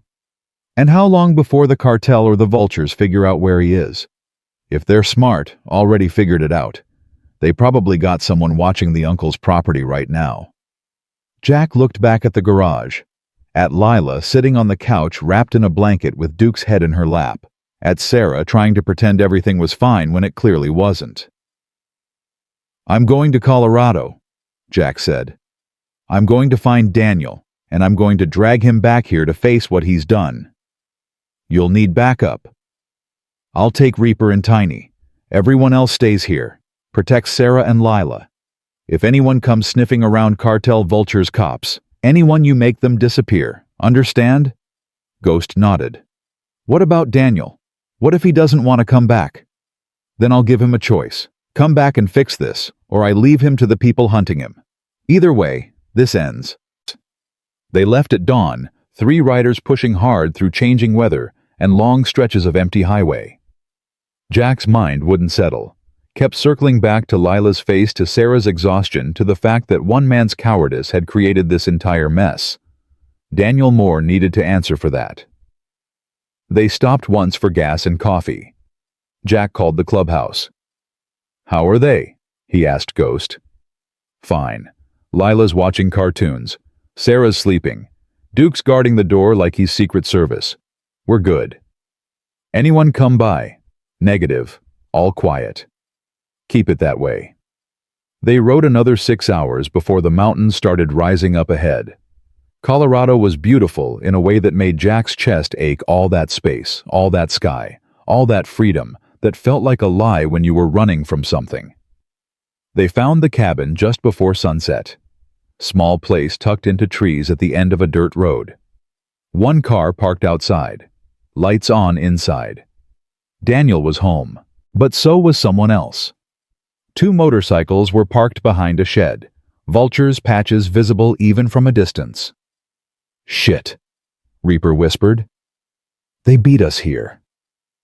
Jack's jaw clenched. How many? 2 bikes, so at least 2, maybe more. We go in quiet. We get Daniel. We get out.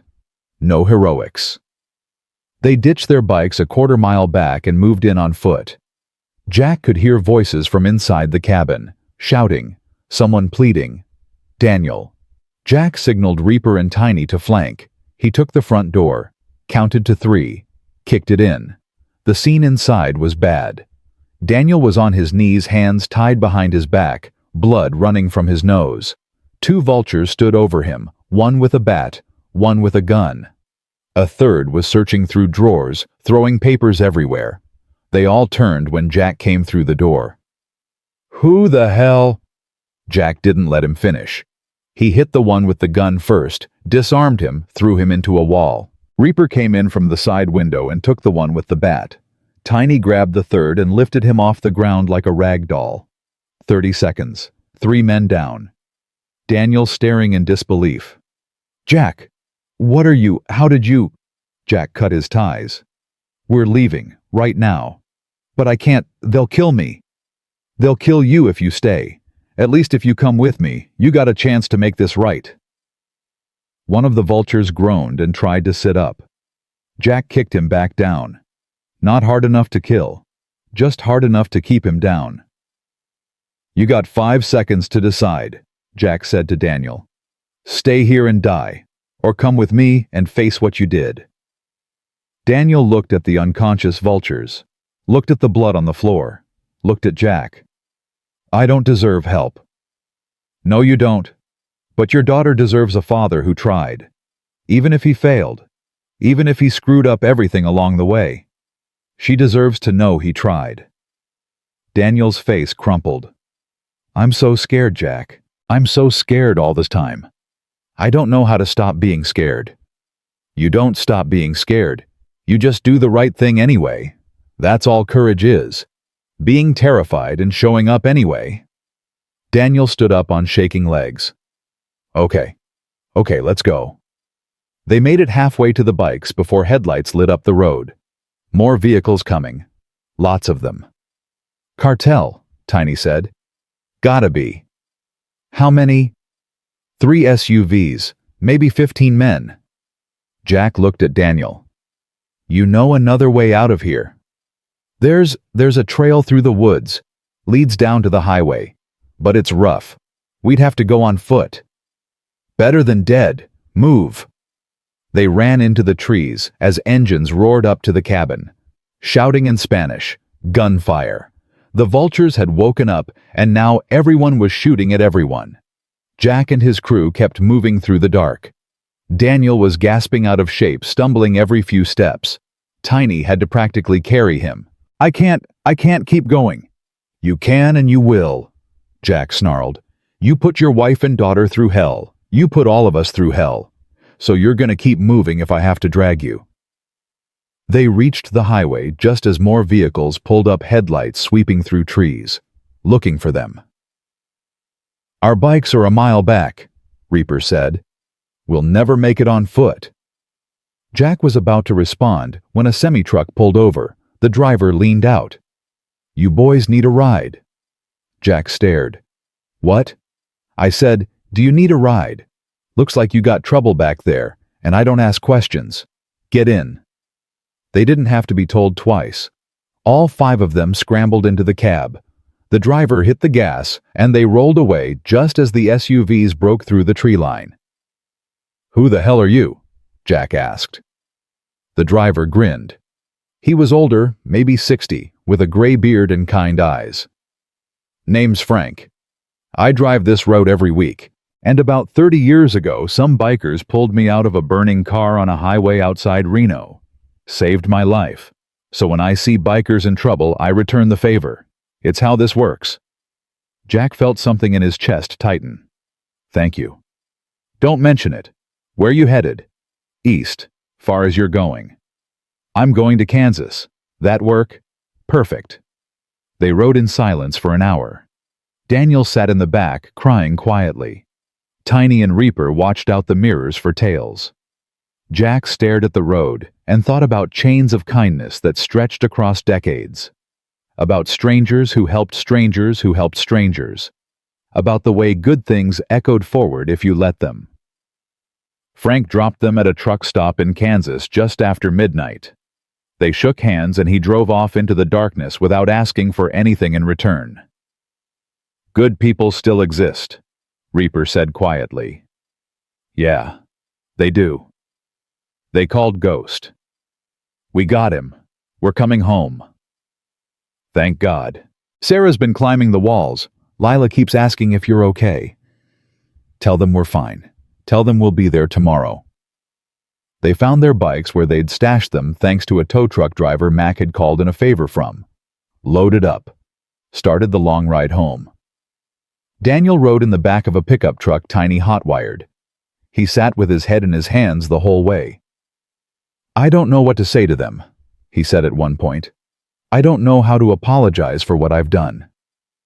You start with the truth, Jack said. You tell them you were scared. You tell them you made bad choices. You tell them you're sorry and you mean it. And then you let them decide if that's enough. And if it's not, then you live with that. But at least you tried. At least you showed up. They pulled into the garage just as the sun was coming up. Sarah and Lila were asleep on the couch. Duke raised his head, saw Jack, and his tail thumped once. Jack knelt down and scratched the dog's ears. "Good boy, you keep them safe." Duke licked his hand. Daniel stood in the doorway staring at his family. At his wife who'd lost 30 pounds because he'd abandoned her. At his daughter who'd tried to sell her dog because he'd left them with nothing. "I can't do this," Daniel whispered. "I can't face them." "You have to. You owe them that much." Sarah woke up, saw Daniel. Her face went through a dozen emotions in 2 seconds. Shock, anger, pain, exhaustion. "What is he doing here?" Her voice was ice. "He came back. Or we brought him back. Either way, he's here. And he's got something to say." Daniel took 3 steps forward and stopped. "Sarah, Don't."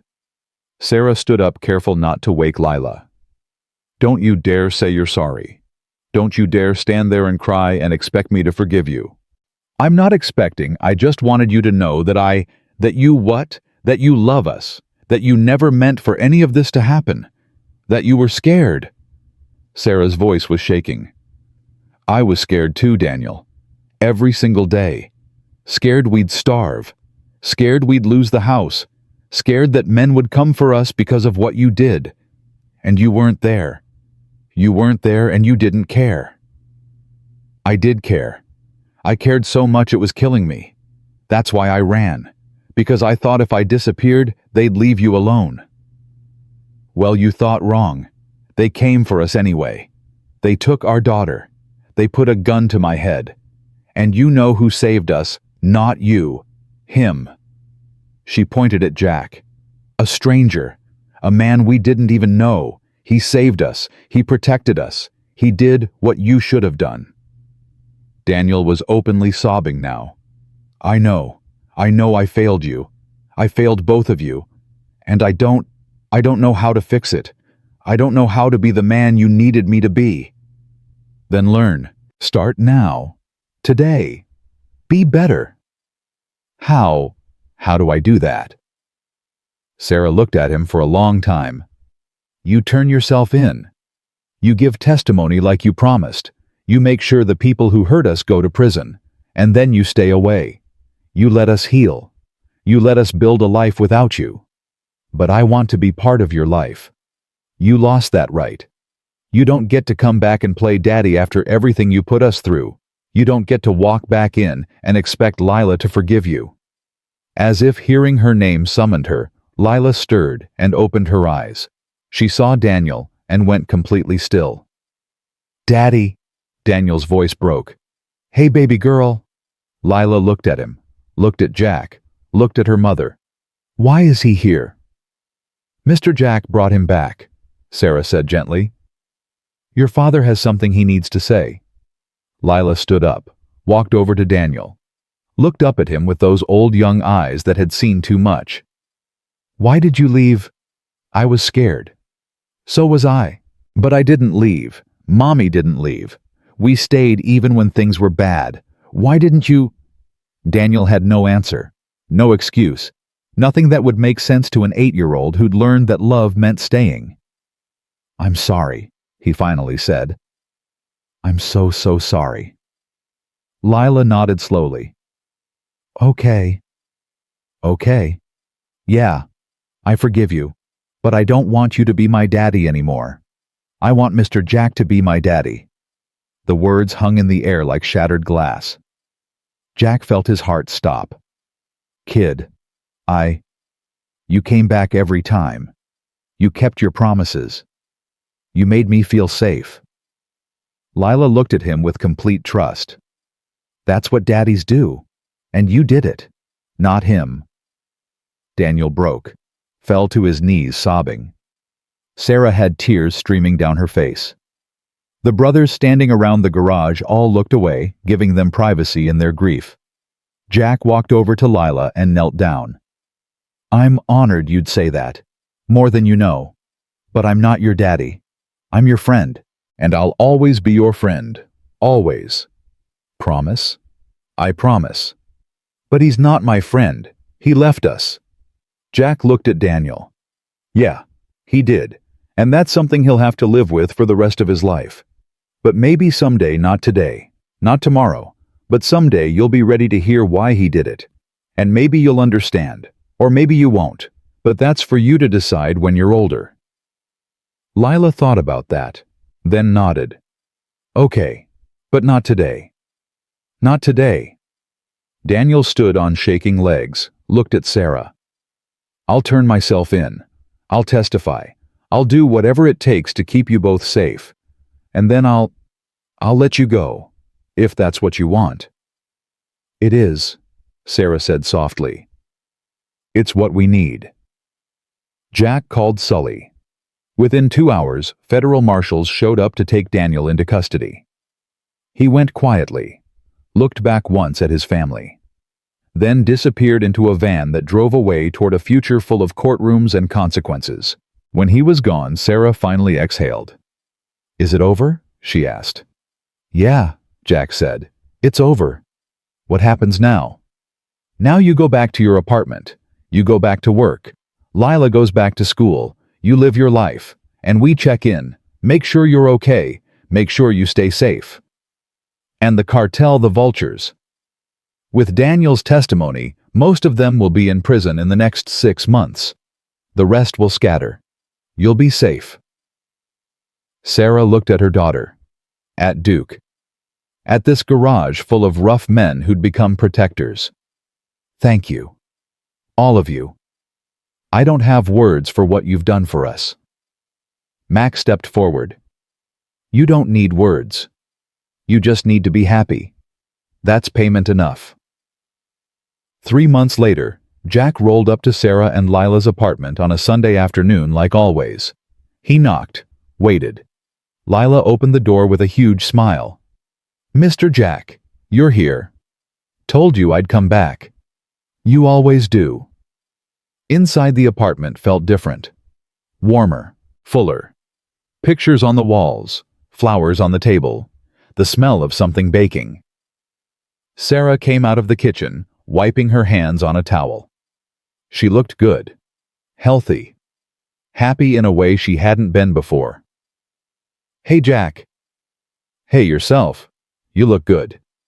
I feel good. Got promoted to manager at the diner.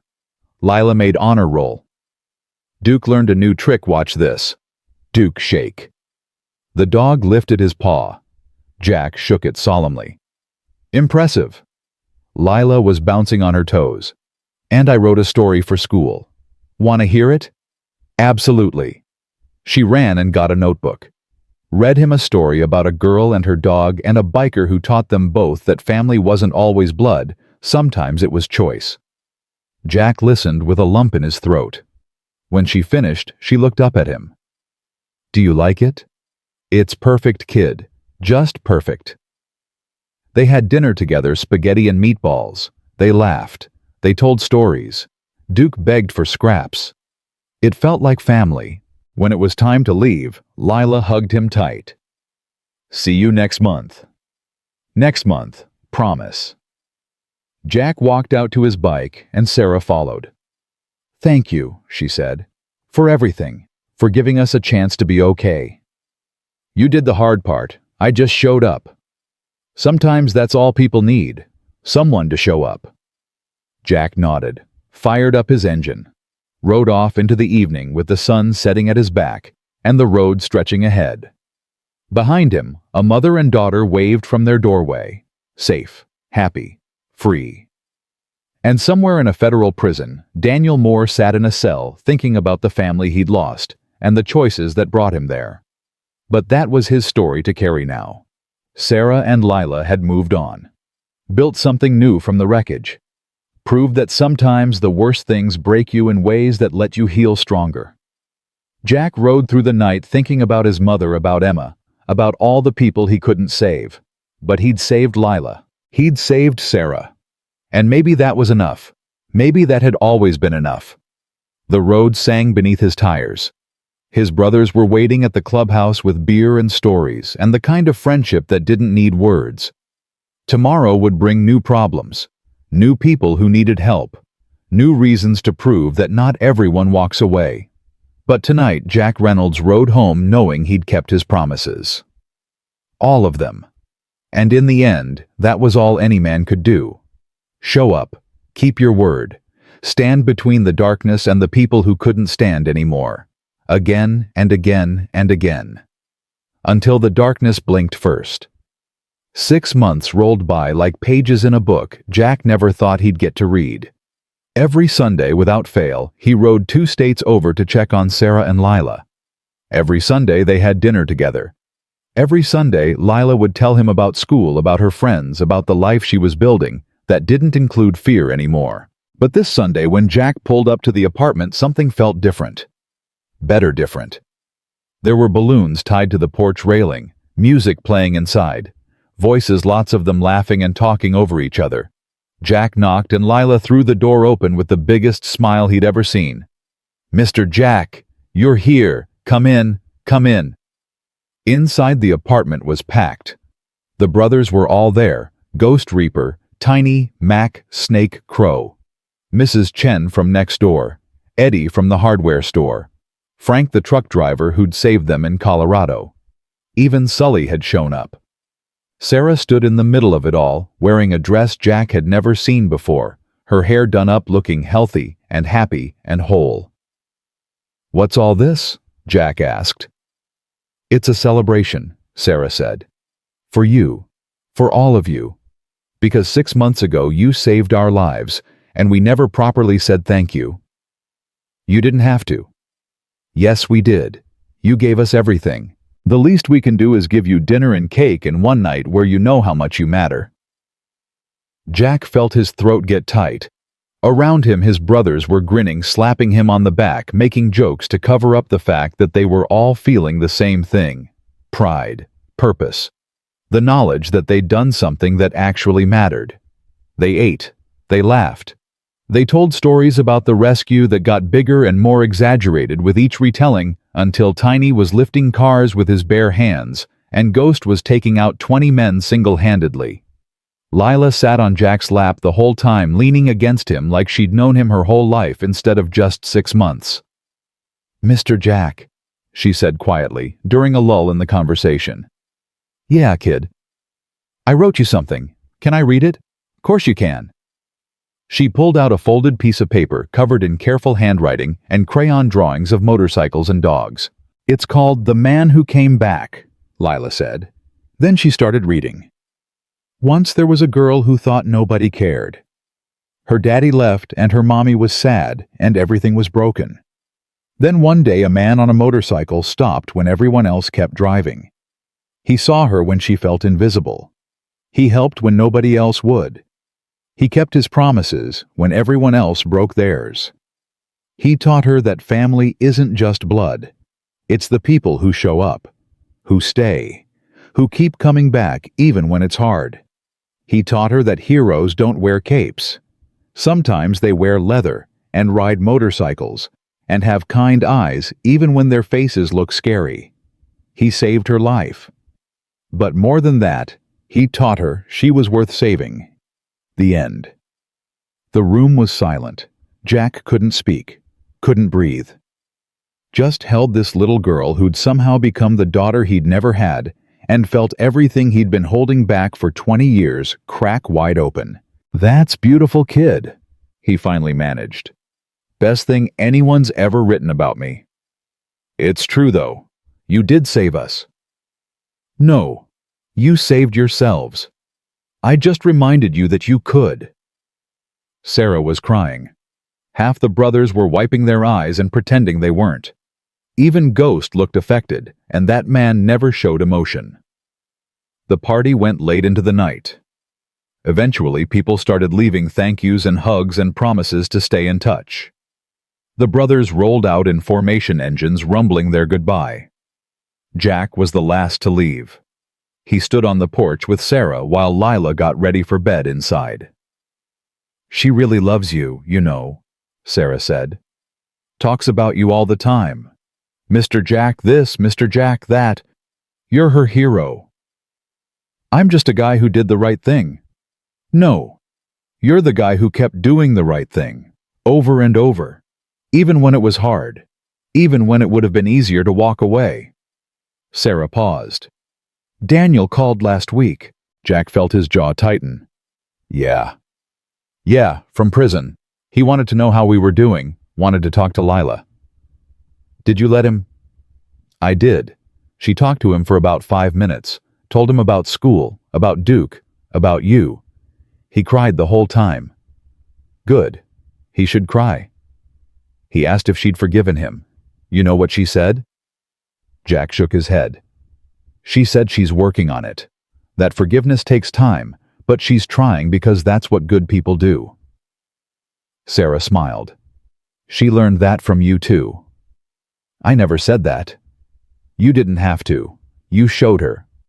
Actions matter more than words. You taught her that. Jack looked at the apartment, at the flowers in the window, at the light spilling out warm and golden at the home Sarah and Lila had built from nothing. You're gonna be okay, he said. Both of you. You're gonna be more than okay. I know, because you showed us how. Jack hugged her brief and careful, then walked to his bike. Lila appeared in the window waving. He waved back. Then he rode off into the night feeling like maybe, just maybe, he'd finally repaid the debt he'd been carrying since his mother died. But the universe wasn't done with Jack Reynolds yet. 3 weeks later, he got a call at 2 a.m. Unknown number. He almost didn't answer. Yeah. Is this Jack Reynolds? A woman's voice, shaking, scared. Who's asking? My name is Maria Gonzalez. I got your number from Sarah Moore. She said you help people who have nowhere else to go. Jack sat up. What's wrong? My daughter, she's 12. My ex-husband, he took her. He's not supposed to have custody. He's dangerous. The police say they can't do anything for 48 hours, and I'm scared he's gonna... Her voice broke. Please, Sarah said you saved her family. Please save mine. Jack was already getting dressed. Where are you? She gave him an address. He wrote it down. I'm coming. Don't do anything until I get there. Understand? Thank you. Oh God, thank you. Jack hung up and called Ghost. Need the crew. Got a situation. What kind? The kind where a little girl needs help and we're the only ones who give a damn. Say no more. Where and when? Jack gave him the details. Within an hour, 8 motorcycles were rolling through the darkness toward another broken family that needed someone to show up. When they arrived, Maria was pacing in her front yard. She was maybe 40, exhausted, terrified. Thank you for coming. I didn't know who else to call. Tell me everything. She explained. Her ex was abusive. She'd gotten a restraining order. He was supposed to have supervised visitation only, but that afternoon he'd picked their daughter up from school and never brought her back. Where do you think he took her? His mother's house, about 60 miles from here, but she lies for him, always has. If we show up, she'll say he's not there. Jack thought fast. You got a picture of your daughter? Maria pulled out her phone and showed him. A girl with brown eyes and a nervous smile. What's her name?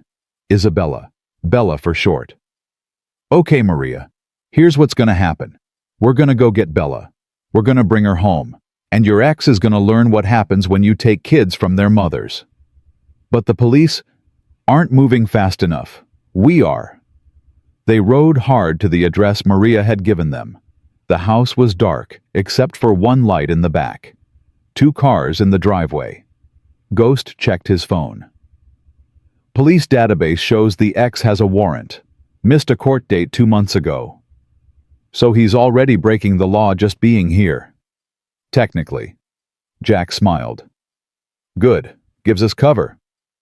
They spread out around the house. Jack went to the front door and knocked. Hard. An older woman answered. Gray hair, suspicious eyes. What do you want? Looking for Marcus Gonzalez. He here? No, haven't seen him.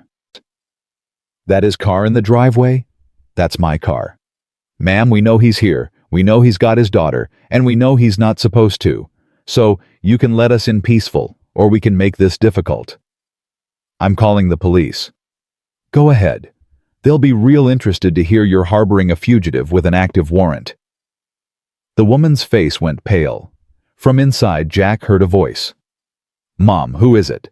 A man appeared behind her, late 30s, beer gut, mean eyes. Marcus. You looking for me? Your daughter. Where is she? None of your business. Wrong answer. Jack pushed past the mother and into the house. Marcus tried to block him, but Tiny appeared from the side door, and Marcus suddenly thought better of it. Bella, Jack called. Isabella Gonzalez. Your mom sent me you here. A door opened upstairs. A girl appeared, 12 years old, scared, crying. Who are you? Friend of your mom's. She's worried about you. You okay? Bella shook her head. He won't let me leave. He took my phone. He said I have to stay here. Marcus stepped forward. She's my daughter. I got rights. You got a restraining order and a missed court date. You got no rights. Jack looked at Bella. You want to go home? She nodded fast. Then come on down. Nobody's gonna stop you. Marcus moved to block the stairs. She ain't going nowhere. Ghost appeared behind him. Put a hand on his shoulder. Yeah, she is. Something in Ghost's voice, cold and flat and completely devoid of mercy, made Marcus think twice. He stepped aside. Bella ran down the stairs and straight past her father without looking at him. You can't just take her, Marcus shouted. I'll call the cops. Please do, Jack said. Tell them you violated a restraining order, kidnapped your daughter, and are currently harboring her against her will. See how that works out for you. They walked out with Bella between them. Marcus followed, shouting threats. His mother was crying and yelling. Neighbors started turning on lights. This ain't over, Marcus screamed. I'll find you, Reaper turned around. You won't. Because if you ever come near this girl or her mother again, we'll hear about it. And next time we show up, it won't be to talk. We clear? Marcus stopped. Looked at 8 bikers standing in his front yard. Looked at their faces and their size and their complete lack of fear. He didn't say another word. They got Bella on the back of Jack's bike and rode her home. When Maria saw them coming, she ran out sobbing and grabbed her daughter and held her like she'd never let go. Thank you. Thank you. I don't know how to repay you. You don't, Jack said. You just take care of your daughter, and if he comes back, you call me. Understand? Maria nodded, crying. They rode away as the sun started coming up. Another family saved. Another monster put in his place. Another day of being more than just bikers. Back at the clubhouse, they were packing up when Jack's phone rang. Sarah. Jack, I just heard from Maria. She told me what you did. I just wanted to say... Sarah's voice cracked. I'm proud of you, and I think your mother would be too. Jack had to sit down. Thank you, he whispered. That means a lot. You're a good man, Jack Reynolds. Don't let anyone tell you different. They hung up. Jack sat there holding his phone, thinking about his mother, about all the years he'd spent angry at a world that let her die, about how maybe, just maybe, he'd found a way to make her death mean something, by saving other mothers, other daughters, other families that the world had given up on. Reaper walked over. You good? Yeah, I'm good. We doing this now? The whole saving families thing? Jack smiled. Yeah, I think we are. Good. About damn time we use these bikes for something other than running from our own shit. Word spread. Sarah told Maria, who told her sister, who told her neighbor, who told her friend. Within 2 months, Jack's phone was ringing once a week with someone new. Someone scared. Someone who'd run out of options. Single mothers escaping abusive partners. Kids aging out of foster care with nowhere to go. Elderly people getting scammed or neglected. People the system had failed or forgotten. The brothers started calling themselves the Road Angels. Not officially, no patches, no charters, just a name that stuck because it fit. They helped move a woman and her 3 kids across state lines in the middle of the night. They fixed a veteran's house after he'd been scammed by a contractor. They tracked down a teenage runaway and brought her home before she ended up trafficked. They stood guard at a domestic violence shelter after someone threatened to burn it down. One man at a time. One family at a time. One promise kept at a time. And through it all, Jack kept going back to Sarah and Lila every Sunday, watching them grow, watching them heal, watching them become the people they were always meant to be before life broke them. A year after that first meeting on Pinewood Avenue, Jack pulled up to find Lila standing on the porch holding a cake. "Happy Jack Day," she shouted. "What's Jack Day?" "The day we met 1 year ago today. You stopped when everyone else kept driving. So now it's a holiday. We're calling it Jack Day and we celebrate every year forever." Jack laughed. Actually laughed from somewhere deep in his chest. "That's the best holiday I've ever heard of." They had cake. They told the story again, how it started, how it went, how it ended. Each time it was told, it got a little more polished, a little more meaningful, a little more true. When it was time to leave, Lila hugged him extra tight. "Mr. Jack, can I tell you something?" "Anything, kid." "I used to wish my daddy would come back. Every night I'd pray he'd come home and everything would be okay." She looked up at him. "But now I'm glad he didn't. Because if he had, I never would have met you. And you're better than any daddy I could have wished for." Jack's eyes burned. "You're pretty great yourself, kid. I'm gonna be like you when I grow up. I'm gonna help people who need it. I'm gonna be a road angel too." "Yeah, I think you will." Sarah walked him out to his bike. The night was cool. Stars everywhere. "She means it, you know," Sarah said. "About being like you. She tells everyone at school about the biker who saved her family. She wrote another story about it for class. Her teacher called me crying. She's gonna do great things. Because of you. You showed her what great looks like." Jack shook his head. "I just showed up. She did the rest." "No, you did more than that. You gave her hope. You gave both of us hope. And hope is everything when you've got nothing else." They stood there in comfortable silence for a moment. "Daniel gets out in 3 years, Sarah said. Reduced sentence for cooperation. He wrote to Lila last week, asked if she'd visit him. Will she? I don't know. Maybe, maybe not. But that's her choice. I won't force it either way." "That's good. That's right." Sarah smiled. "I learned that from you too. Letting people make their own choices, respecting their agency even when they're kids." Jack climbed on his bike, fired it up. The engine rumbled its familiar song. "See you next week," Sarah asked. "Next week. Promise." "You always keep your promises." "Yeah, I do."